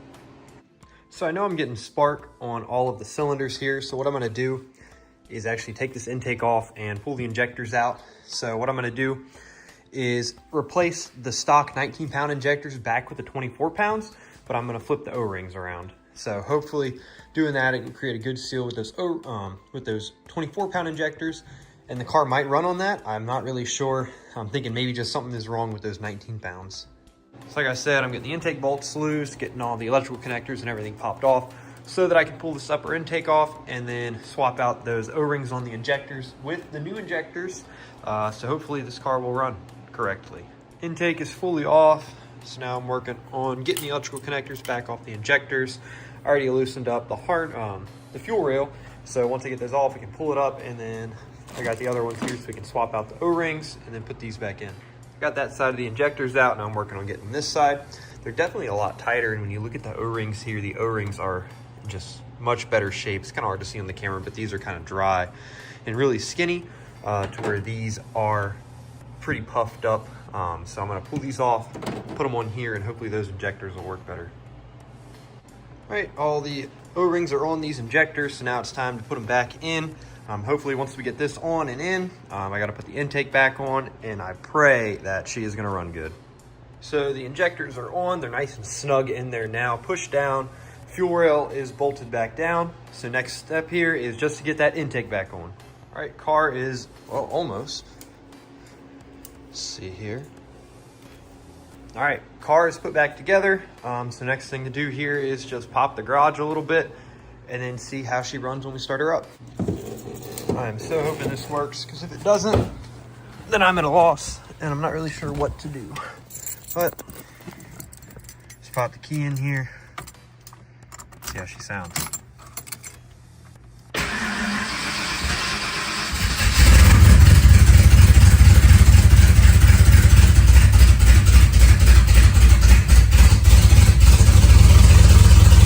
That still seems like it might be missing.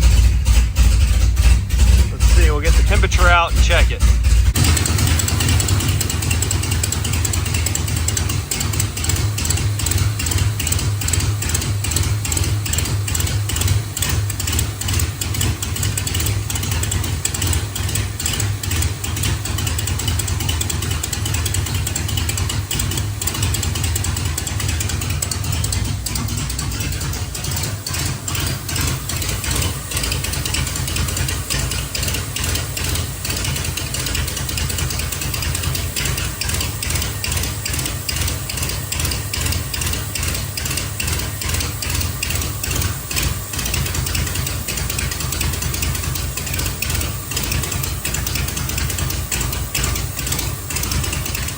I don't know if you heard that in the video,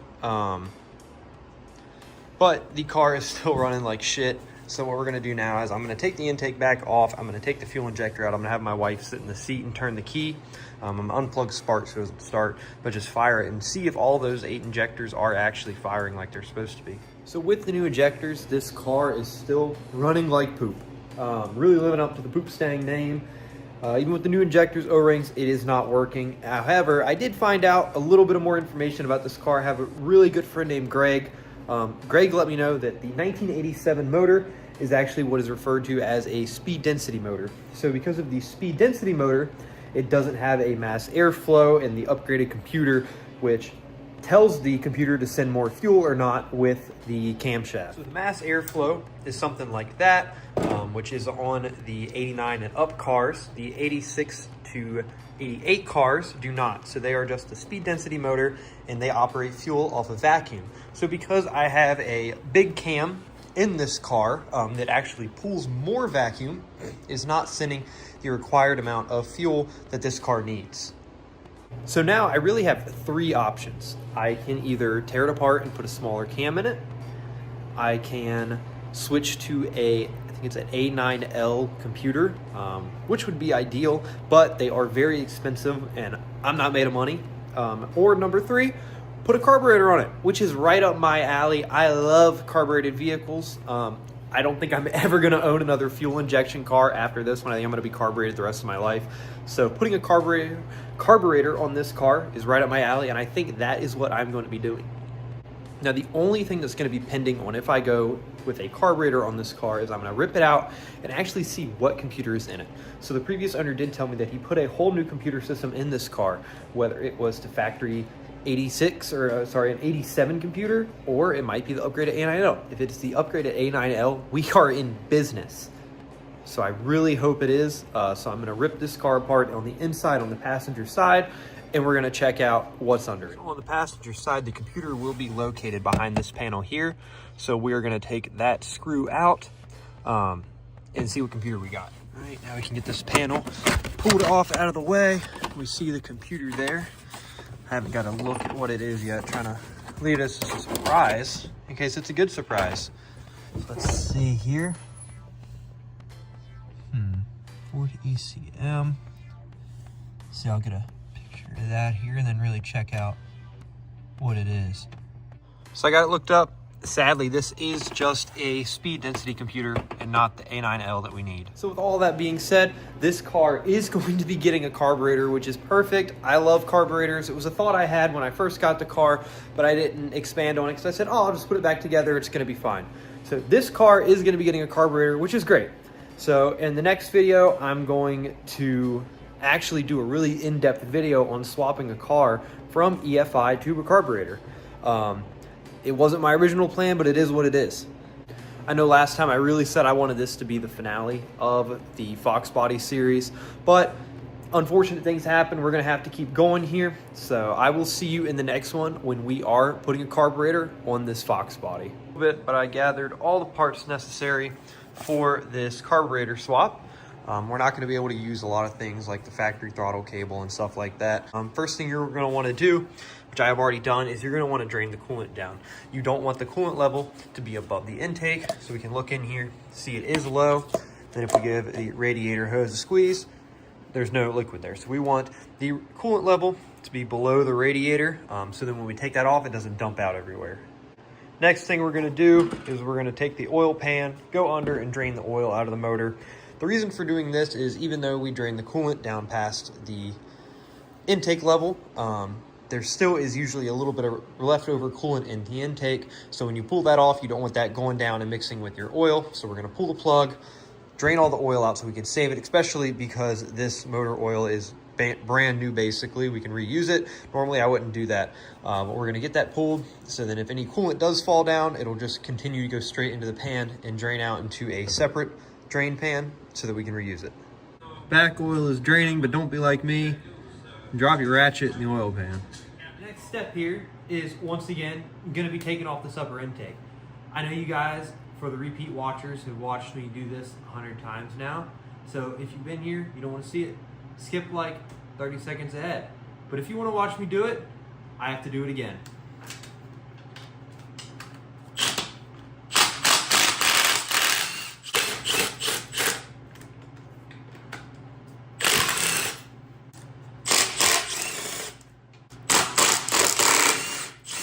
All bolts are loose. Collect all of them. And this joker is ready to come back out for its final time.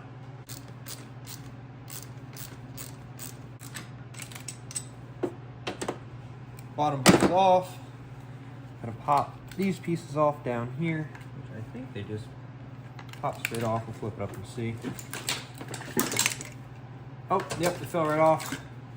This intake, minus that vacuum hose on the corner there, should be free. And we're done with it, never to be seen again. Next thing is getting the distributor all the way out. If I ever buy another car with one of these distributors, please reach out, check on me. Make sure nobody has a gun to my head and is making me do it. Because I, for one, don't ever see myself getting another one of these, unless it's a really, really good deal. Next thing that I am doing here is just working on getting all of the old sensors off. No reason to have all of these on anymore.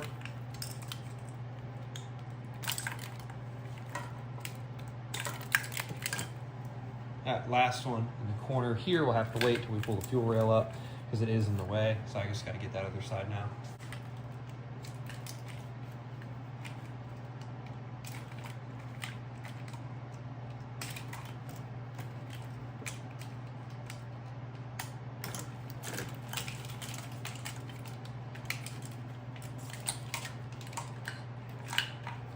Alright, and just about every sensor, minus one, is unplugged from this car now. Get that out of the way. So we'll get that last sensor off and get this piece of junk out of here. Next piece is pulling off the fuel rail bolts. So we got one here. Go ahead and pop that loose. That side pop loose. Now just the last one. Now the fuel rail should pop up free. A little bit of persuasion to get those injectors out. Free. Last one stayed in, which is fine. And then we'll just pull this over the side for now. Let it spill fuel all over the place. I got the harness completely pulled back. Eventually we are going to be getting rid of that and the computer, but for now I just want to focus on getting this motor pulled apart. So next thing here is we just have to pull the plug off and then get the proper hoses yanked off as well. Radiator hose is off. Now we just got to get these couple guys off here.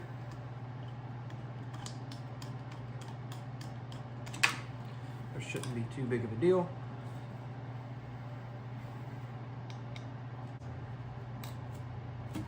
That one off. This one I'll pull off when we get that intake fully off because it's a pain in the ass.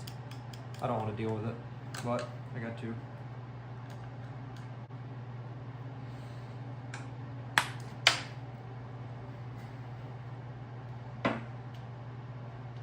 Alright, top piece is out. And I'll get this out for later.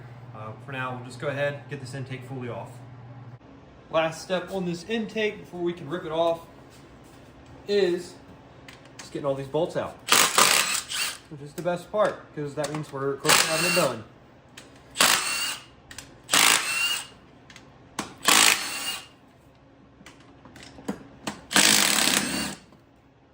Oh, lost the socket.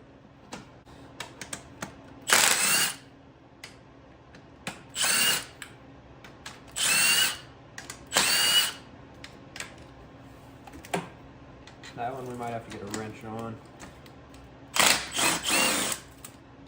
Maybe not. Nope. All right. Bolts are loose. I'll collect them, and then we can pop the intake off.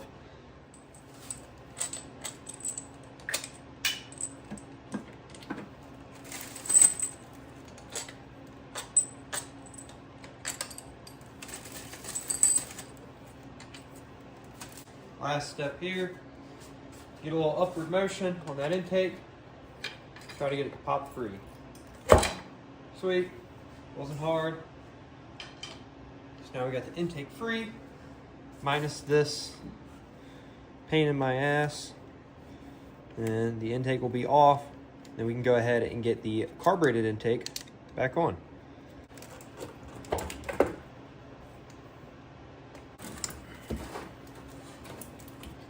Golly, I hate those front hoses.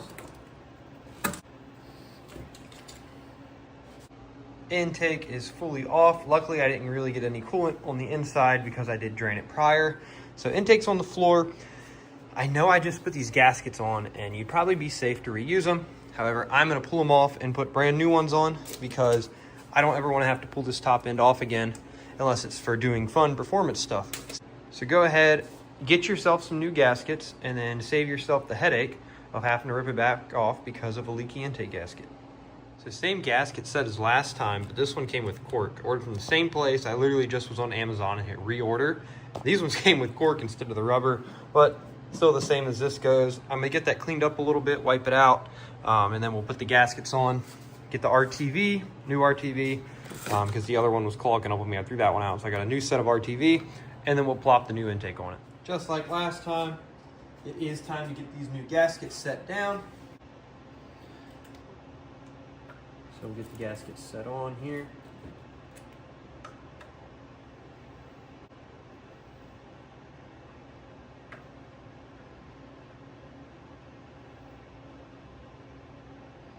Lined up properly, and then we'll get the RTV on. Same as last, really put in those corners and apply pretty generously. Following that little pattern.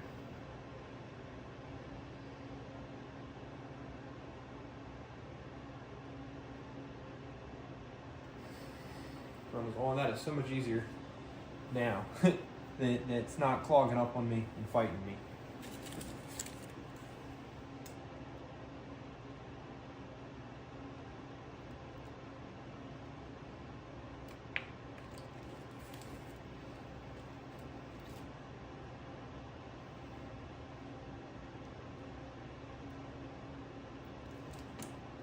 All right, back is set on. So now we can take the intake, again, the intake set down. For the intake, like I've shown before, I put one intake bolt in the top right, or top left, one intake bolt in the back right. So then when we take it up and drop it down, I'll be able to line it up with those holes so that we know we're right on target. Time to get that intake up.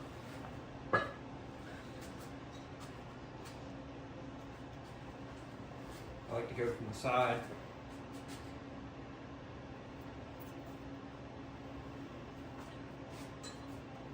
Grab it from up high. Up there.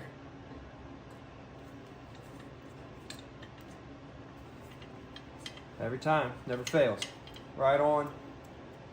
Tighten her up. And then we'll get the rest put in.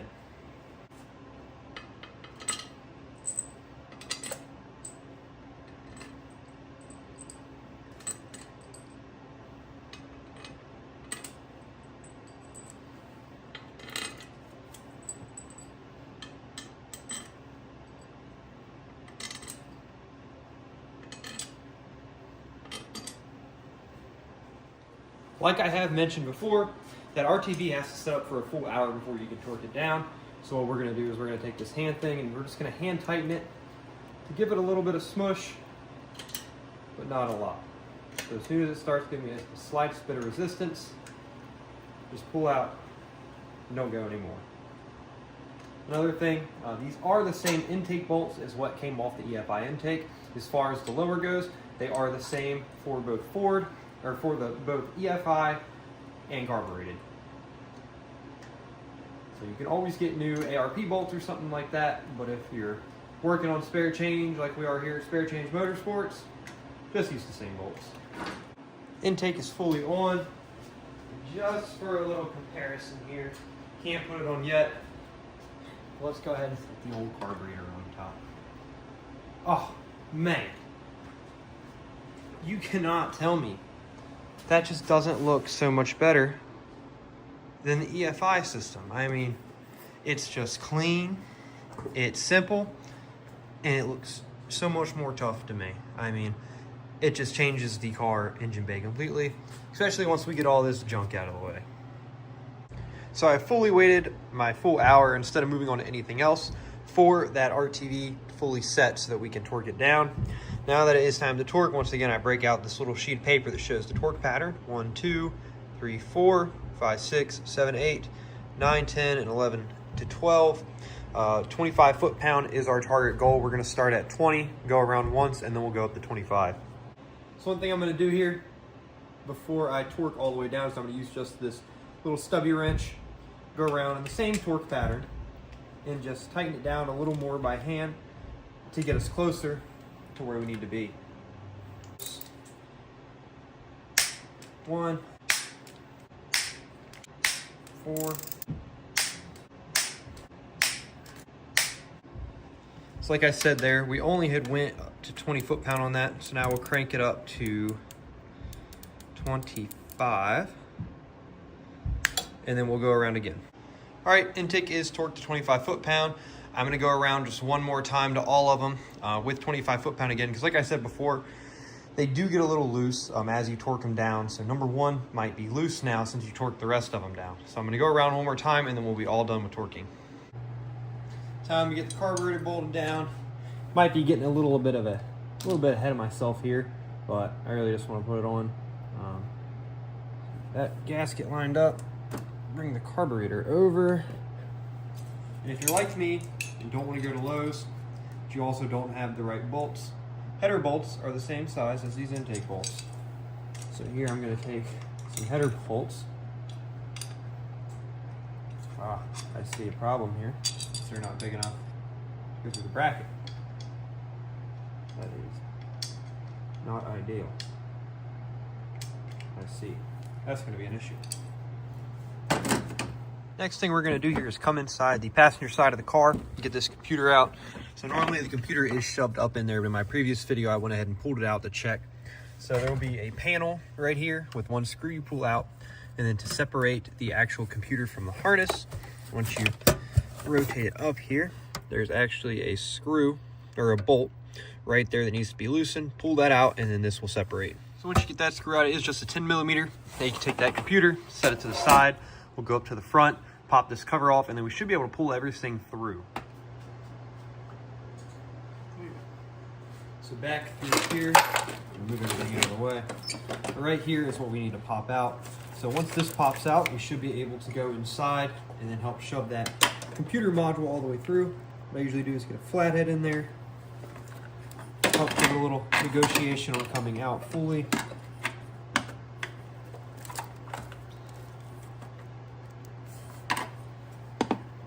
Usually they're pretty stuck most times, so it takes a little bit of persuasion on getting it fully out. And this thing in the way, this thing up here doesn't help. As you can see, I did extra prying. It took me a little bit, so I'm not going to post a whole video on it. But I got that out, so you can pull it up a decent way. But then what you want to do is you want to get inside the car, and you'll take that long connector piece, and you'll have to kind of angle it to get it through that back hole right there. So I'm going to go inside and get that piece shoved through. So in addition to coming here and shoving it in, up through that hole, you also have to pull this connector off, which is kind of a pain. But get that connector off, and then you'll be able to slide the whole thing up and out. So I have been fighting that wiring harness for way too long. Rennie's on his way up. He's going to help me out with that when he gets here. So I decided I'm going to go ahead and move on. I can go ahead. All the parts finally showed up for it here. So I can go ahead and get the distributor dropped in, get the thermostat lined up, do some wiring here before he shows up. Got Scout out in the garage hanging out with me now. So he'll be my buddy for now. But let's get back to work. So first road bump here is Jake's sent me the wrong distributor. Ordered a ready run distributor. Usually they have 3 wires. I've never seen them with 2. That kind of threw me off at first. But if you look down here, the input shafts are different. You look up here, they're completely different. This one was supposed to fit this Mustang, but it didn't. Another thing that I noticed as soon as I opened the pack is I ordered a black one, and they sent me a red one. So as soon as I got it, I was like, yeah, this ain't right. So first road bump here, that's kind of slowing us down on this. Rennie's here now helping me out, so I got his hands to give me a support on this. Trying to get it pushed out of here.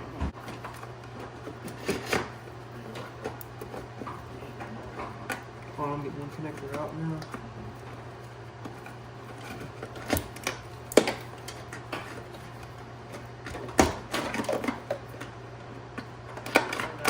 Got it. Cool. Need an extra hand at the bottom there. We got that out, so we'll get this wiring harness separated from the rest of the car, and we can move on to the next thing.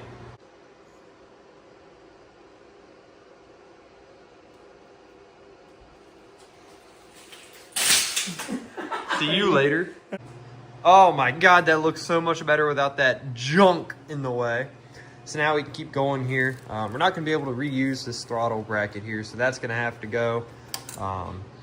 Next step, I guess we'll get that out of the way, and then we have to get the carburetor drilled out. It's not the same size holes as here. I think normally they're what, 5/16? 5/16. These are 3/8 holes. So we got to drill the carburetor out and get bolts in that. Like I said, we got to get the holes drilled out, being 3/8. So we got the first one drilled. Rennie's doing that, so we'll get the next hole drilled out after he's done shopkeeping. The old neutral drop. Hot damn. We got it on too, buddy. No, I'm stopping the drill.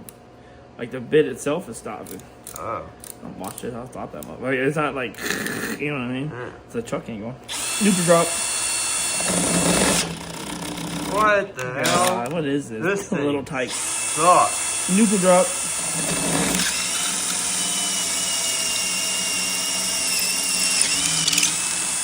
Oh yeah. Oh yeah. So we got it cleaned up. It's got some flakes all over it. Rennie can't quite pick them off, so I'm gonna hit it with some compressed air. Cool. What's new? Carburetor's fully drilled out. Now we can get the bolts in, and I'm gonna go ahead and get this throttle bracket hooked up properly. It just goes around here and sits. This is the throttle return spring bracket, I guess I should say, which also needs drilled out, so be back with that. All right, now we can get this put on properly.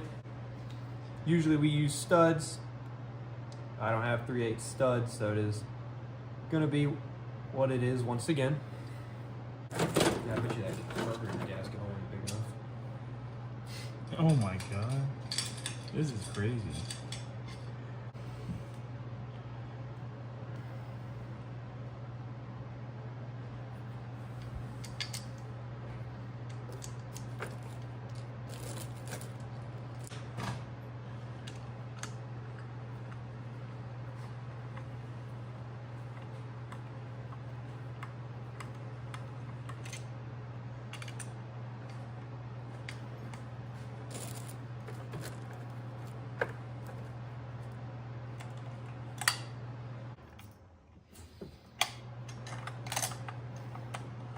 Notice how that's just spinning? Did not tighten up at all. Did it go, wait, are you even going down? Like, is it at push mass point of the gasket? She's down, man. Oh, shite. Oh, shite.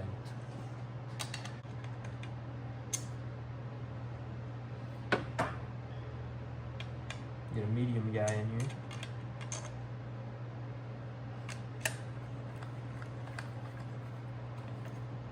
Oh yeah. Up.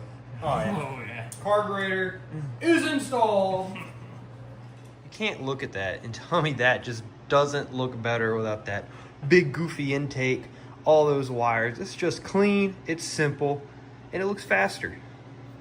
What we'll do here, go ahead, get this carburetor snugged down so we can just call it done and not have to think about it anymore.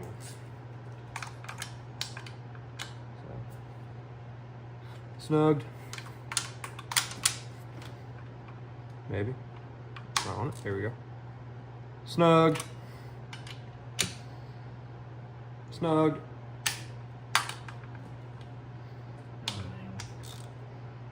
Snugged. All right, carburetor is fully installed. Next thing we're doing here, getting these valve covers off. I really like these valve covers as I highlighted on another video. However, they are EFI valve covers, so it does not look right when you got this big goofy guy sticking up. I had him on Roxy for years and it just never sat right with me. I never popped the hood at car shows or anything because of them. But I've got another pair of chrome valve covers that need shined up a little bit. Get these off, put the other ones on. Rennie's finishing up his side. I got my side on. I don't think they're as nice as the other ones, but they do look better without that big pecker thing hanging off right there. Got the fuel line piece in this box. Gotta get it open.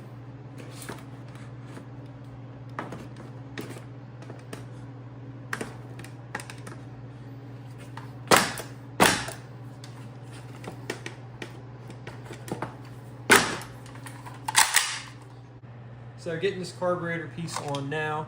This is just from Amazon. It's really easy to use. It's like the expensive ones, but not expensive.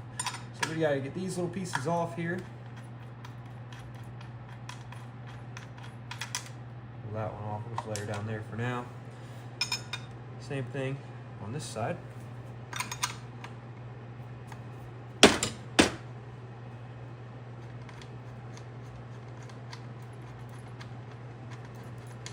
Down. Grab these. I'll put these in.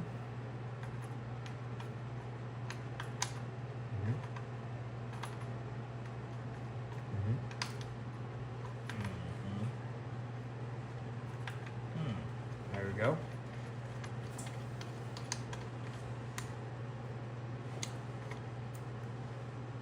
One thing you got to watch out for with these little washers here, I always like to two-hand them because they like to get caught down in that corner and then they bend. So I usually use the second hand, pull them up, get it tightened, push it back down a little bit. Gets caught in that corner, it'll bend, and then you'll have a leak there. And then you got to get new little washers. Get that side on. Tight. Like I said, we're not going to go super tight yet. We're just going to get it mocked up to where it should be. So we'll get those loose. And I want to run the fuel line through the back. So meet it up here.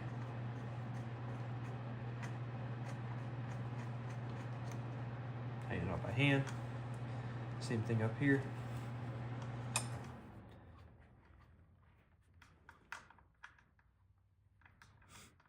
Oh, maybe. Get a little more.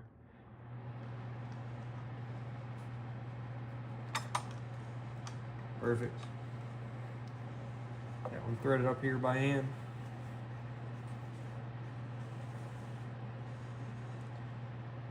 And then lastly here, grab the little box.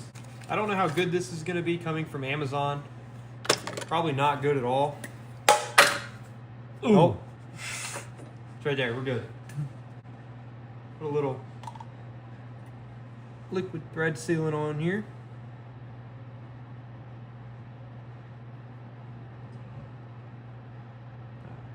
Give her more than she needs.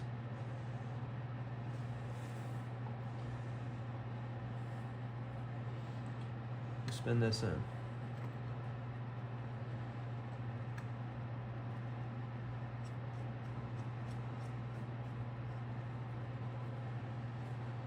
Then I'll get that piece tightened up. We'll get all these tightened up, and then this will be done.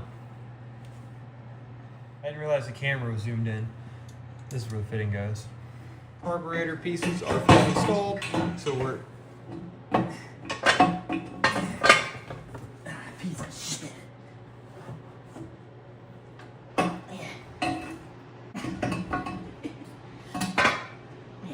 Well, we got this all done. So we'll get the rubber line ran on that later. Right now, Rennie's getting this piece off here, and he's also getting the thermostat off. And then we'll get that all hooked up. Oh, look at this crazy work.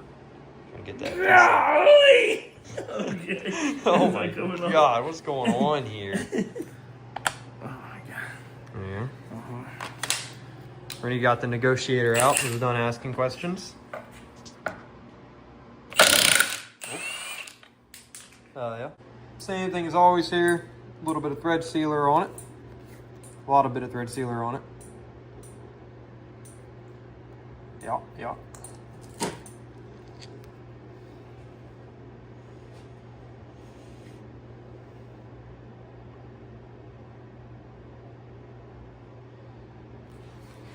catch screwed into our hole.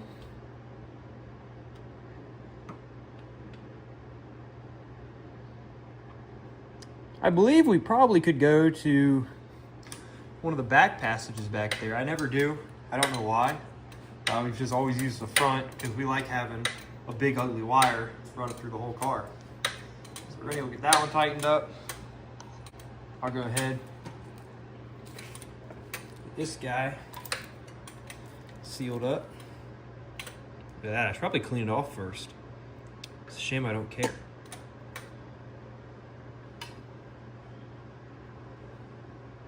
Oh yeah. Gooped up.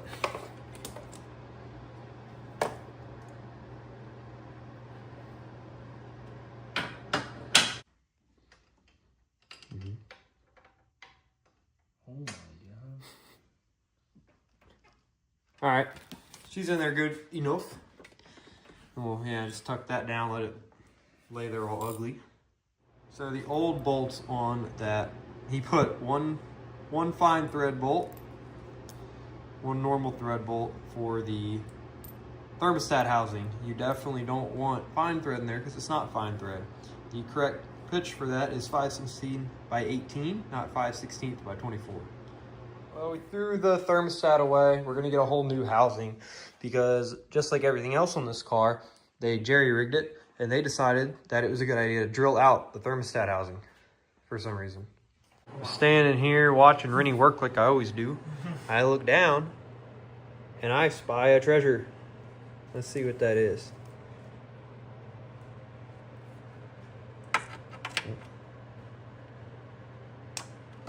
Socket maybe? A socket. What size is this thing? Probably 10 on there. Better be 1/2 inch working on this car.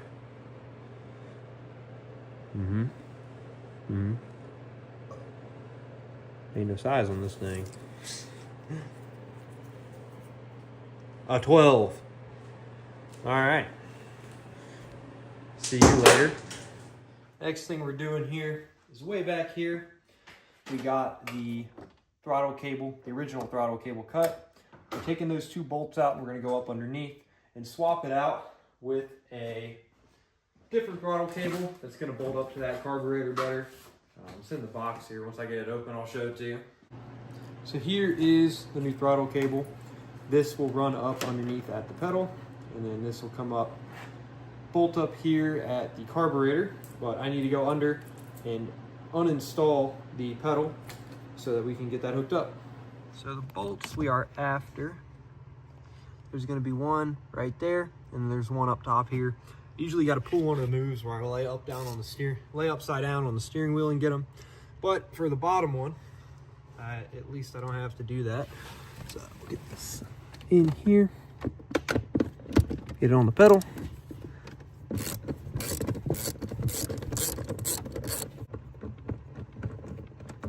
So I know it's been a lot of time since we've last seen this Mustang. Those videos I recorded, there was still snow on the ground when I recorded those videos. Right now I'm in shorts and a t-shirt. I have been having some huge issues with this car and getting parts for it. I've ordered 2 different distributors. Both times they've came in. Of course, I didn't order them at the same time. So both times they came in, they were wrong. So this car is pretty much ready to start besides that distributor. So I have another one on the way. Once that one comes in, we will get this motor started. But other than that, you know, the carb swap is fully done. It looks a little messy right now. I gotta clean up a couple things, but the carb swap is fully done. So once we get that in, we'll go ahead and try to get this car started, but we'll save that for another episode since this one is kind of long. It's been a long time since you've seen the car, so I just wanted to give an update video on it. But keep your eyes peeled for the next one on it, and I will see you next time. YouTube, it's Colin. This is my 1987 Ford Mustang. This has been seen on the channel many times. I've named it Poopstang. Kind of got the Four Loko look going on. I have a week to finish this car.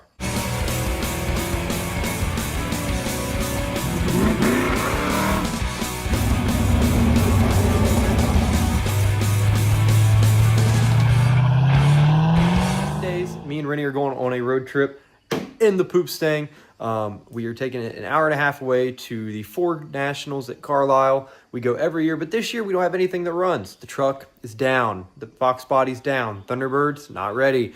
His car, not ready. So that leaves one candidate to be finished, And that's the old poop staying. Quite a ways away from getting this car finished up. Finally got the clutch fully hooked up, have the seat out right now. We still got to get throttle cable, got to get the wiring done, thermostat, and we still have quite a few things to do. But I only have 7 days to finish this, so we need to get working on it now and get a little bit of runtime before then. For some reason, don't have bolts to the thermostat housing. I did find out they're 5/16 by 18 thread. So I'm going to check out, see if I can find a couple bolts for this so we can go ahead and get that on, get the coolant system hooked up, and that'll be one step off the checklist. All right, found 2 bolts for the thermostat. Little trick here is the thermostat always kind of, oh, there goes both bolts. Little trick though, when putting in the thermostat, I always take and just put the slightest bit of RTV on my finger to then put on the thermostat housing. So then when you slide in the thermostat, squish it down, holds it in place while you're installing and does not fall out. As far as the gasket goes, I've always had trouble with just these paper gaskets. So what I like to do is I do like to double up with the RTV. I'll run a nice little bead of RTV around the corners here, put the gasket on top, and then get it sealed up into the motor. I'm sure I'll get a lot of comments saying this is not the way I'm supposed to do it. Don't care. I've been doing it this way for quite some time now. It's always worked for me. So as long as it continues to work for me, I'm going to keep on doing it. But get the long nut bolt up top, push through. This is always much easier when you don't have all the front accessories on.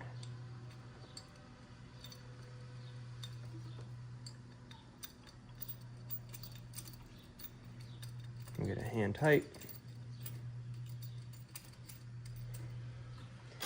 Get our bottom one.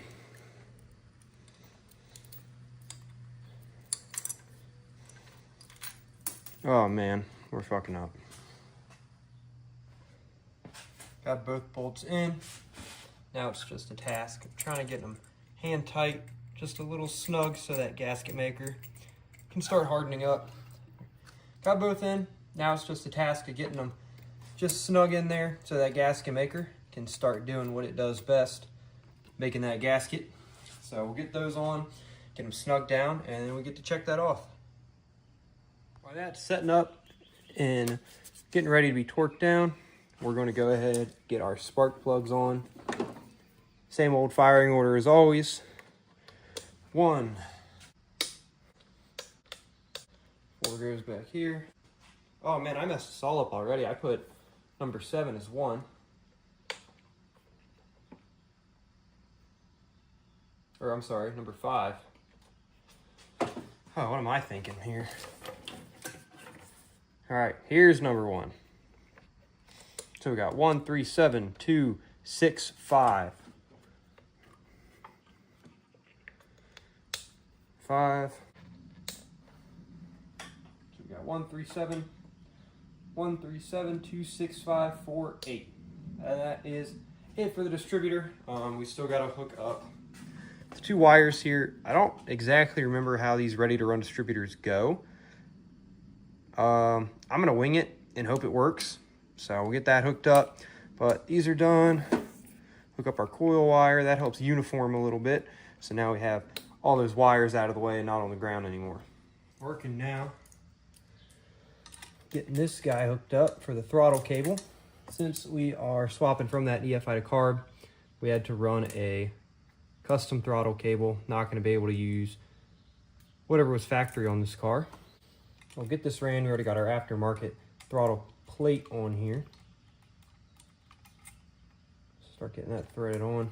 Like we're not actually going to be able to fit a piece on there like I thought I would after all, so now we got to go little turn by little turn until it's mounted.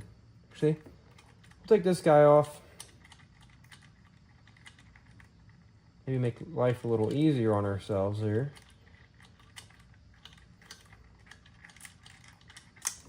Pop this off. Now we can use speed wrench, ratchet wrench.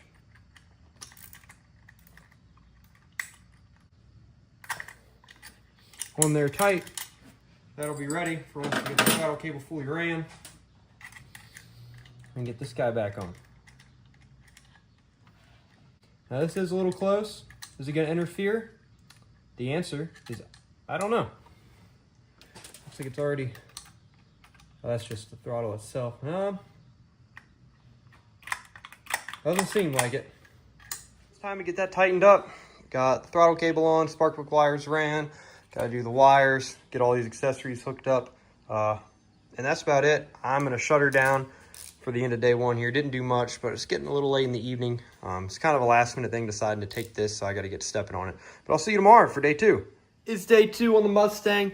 Last night didn't get any more done than what was seen. Got that tightened up, that's it. So it's time to get all these coolant hoses hooked up. This one, of course, is super easy, but we need that out of the way for now so that we can get this little guy on. And I hate doing that, so see you in a few minutes when I have that on. I got it, and it only took me 24 minutes. So all coolant's hooked up, besides this guy back here. You're gonna get that fitting at Lowe's this evening here. One thing I'm not too sure about is this alternator. So this alternator is factory to the car. However, I'm not sure if it'll charge the battery. I'm gonna maybe rob the single wire alternator off my F100 to do just this road trip, just to make sure that we don't die on the way up there.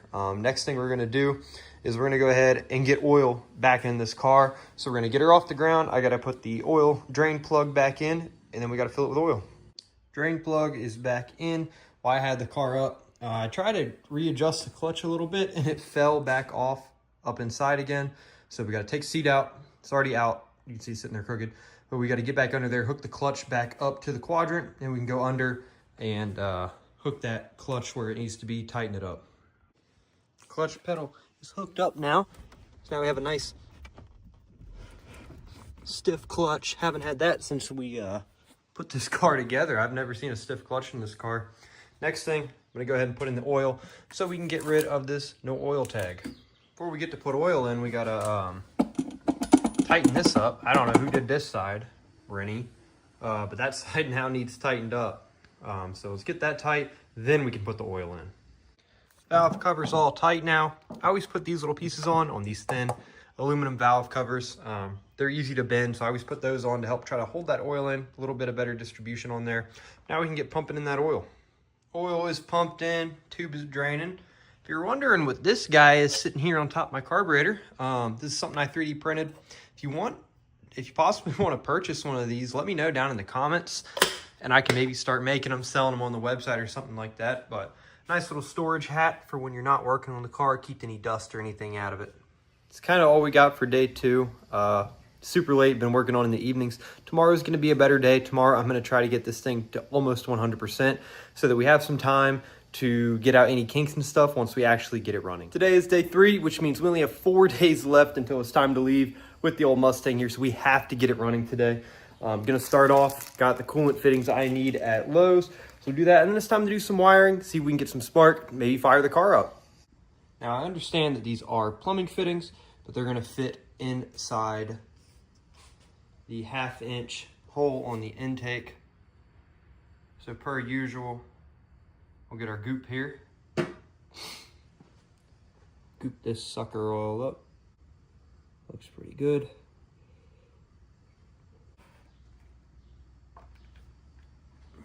Right there. Got quite a few turns on it.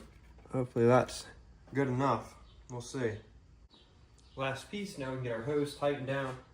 And this is the last puzzle piece to the coolant. So now we can be all done with coolant. And we can jump in for some wiring. Cool, all coolant lines are now tight. So what we're doing down here is we're trying to make this fuel pump run constantly. So this right here, this wire is tan with a green little stripe, is the fuel pump relay. So what we're gonna do here is we're gonna snip it, strip it, maybe. All right, that's a little smaller than I thought it was. So we're gonna strip it. We're gonna find the appropriate wire connector. Let me go get the right size wire, and then we're gonna ground this out. So grounding this out should hopefully make that fuel pump run constantly. So once we ground that out, hook up some power to it. Once it's running constant, we should be able to then hook up the carburetor so we don't have to rely on the computer system that's no longer in the car. We got our 14 gauge wire here. We'll cut it to be extra long so that we could put an eyelet on it once we guarantee that this works. Strip that in. Stripped a little too much, cut some back. Get this in, crimp down.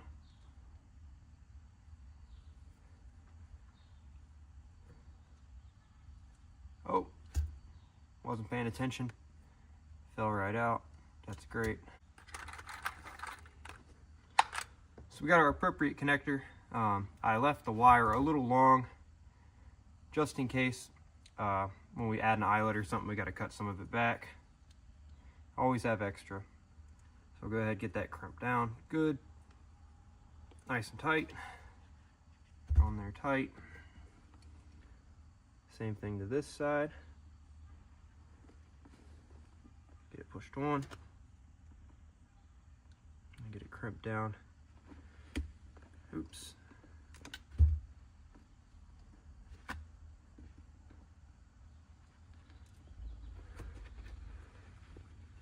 Get it crimped down. Not so nice and tight. Fell right out. So I got it rigged up pretty janky right now. Just wired them together.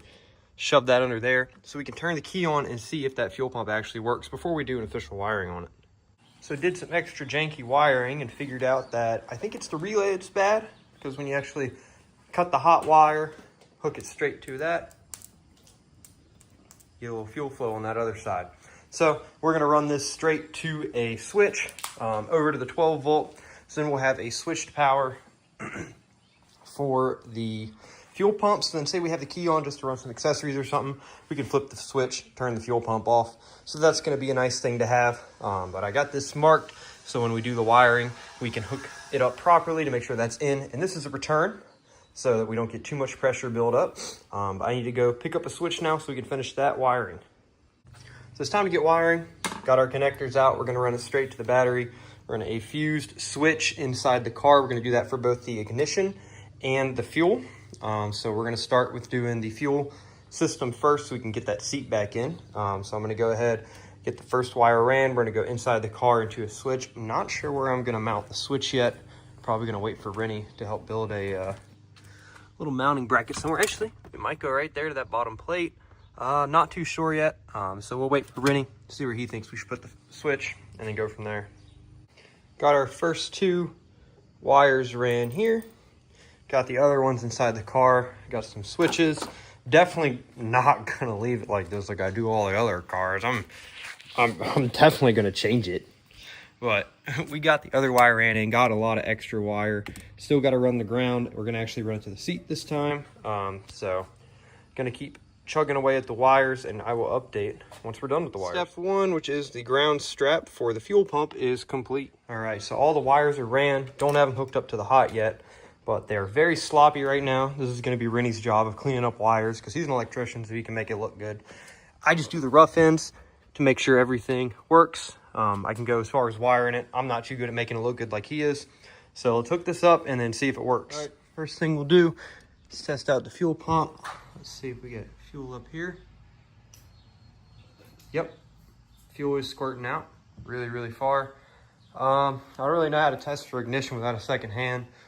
So we'll just throw a little brake clean in her, see if she fires over.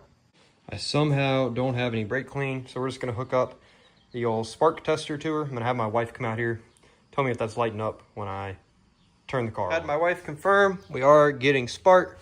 So now that we have spark fuel, I just gotta hook up the fuel lines and we're trying to start this sucker. Last step here is to get this inline regulator hooked up. So gonna work on that. As soon as I get hooked up, I'll be back to show y'all how I did it. So fuel line is ran. I only had a 3/8 T fitting. We need a 5/16, so it's kind of janky on there. I didn't really make it too good because I'm waiting on those fittings. This should hopefully be enough just to see if we can get her started.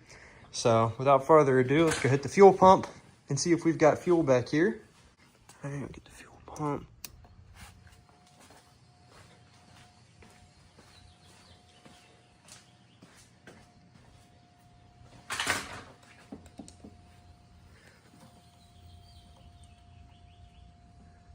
getting any fuel anywhere. The regulator says no, but I feel like that can't be right. Probably just broken.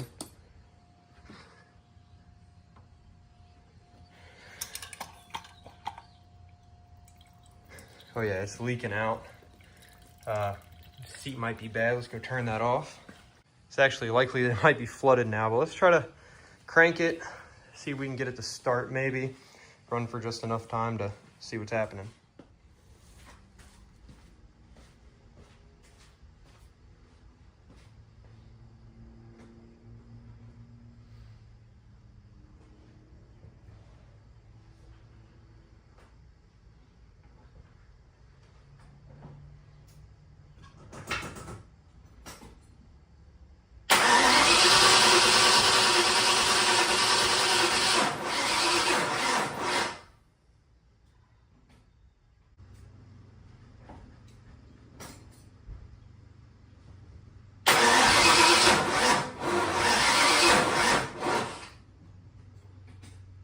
So of course the freaking battery's dead.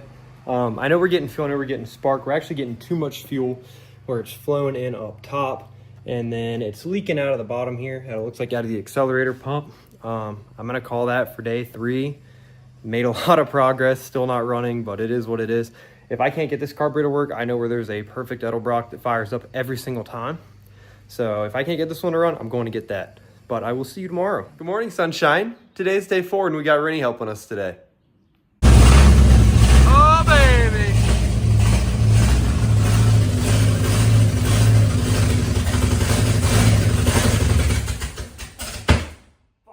Rennie's cutting the cable.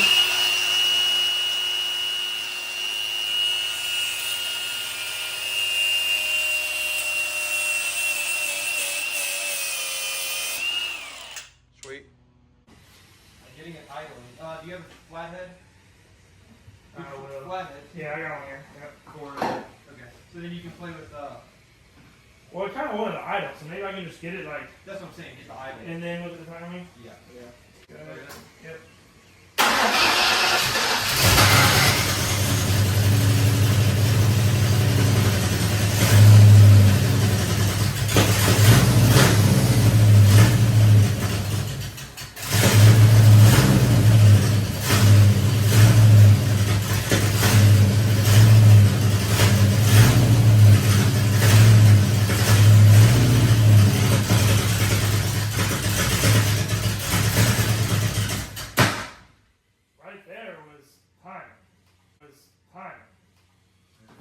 Maybe turn the idle up. Yeah, I don't know.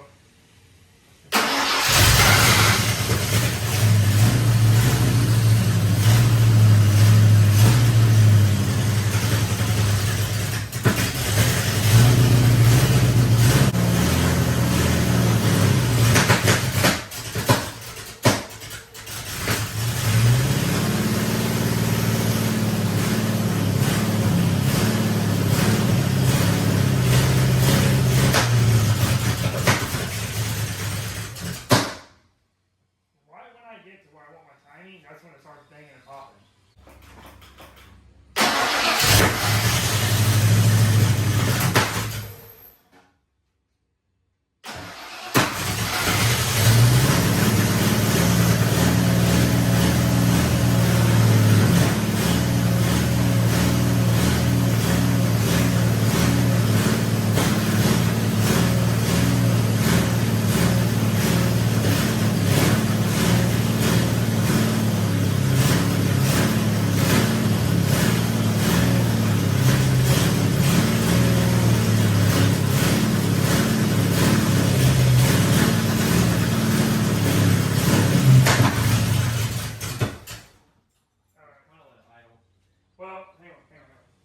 I don't know what's happening up here. I put it on at when I had it on your 13 or whatever the fuck 10. And when it was popping and banging, is where it was the hard line, 0. It was actually I had it retarded even more, so I make it worse. So then I put it to 0 and I just set it to fucking 30, 28, 26, whatever the fuck is that. And that's where it was just now. I don't know why I don't idle. Makes me wonder if the carburetor's on idle. turn your fuel bulb on. Or turn the fuel pump on.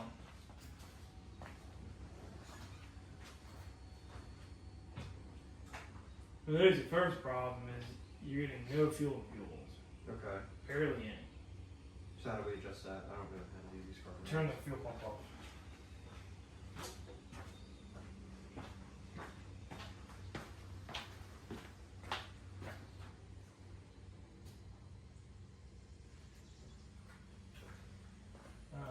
So we got the poop stang running finally, got the hood back on. We spent a lot of time not recording just because we were really worried about, you know, time frame and everything. So we got the interior back in. Switches are still just roughed in. Brake line didn't get fixed. And then one problem is that front oil pan bolt is, I don't know if you can see it, leaking pretty bad. I don't believe I pulled that drain plug out ever. So it really sucks that it's leaking. I might just try to Teflon it and see what I can do. But she runs. I don't think I'm going to be taking it on the road trip anymore because I don't know if you've seen in one of my recent videos, but I did trade up for another car.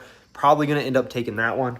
But not really interested in driving this one. I really dislike this car. I've spent so much time, money, hassle trying to fix this car. I really dislike it. I think I'm going to sell it. I think it's running. I think I'm going to pass it along to somebody else to finish the project. I know that's probably not what you wanted to see, but I'm fed up with this car. I'm done with it, so I'm going to go ahead, probably get it on Marketplace today and see what I can do. If not, you'll probably see the car in the future again, but just consider this the last time you'll see it. All right, it's been a few days later.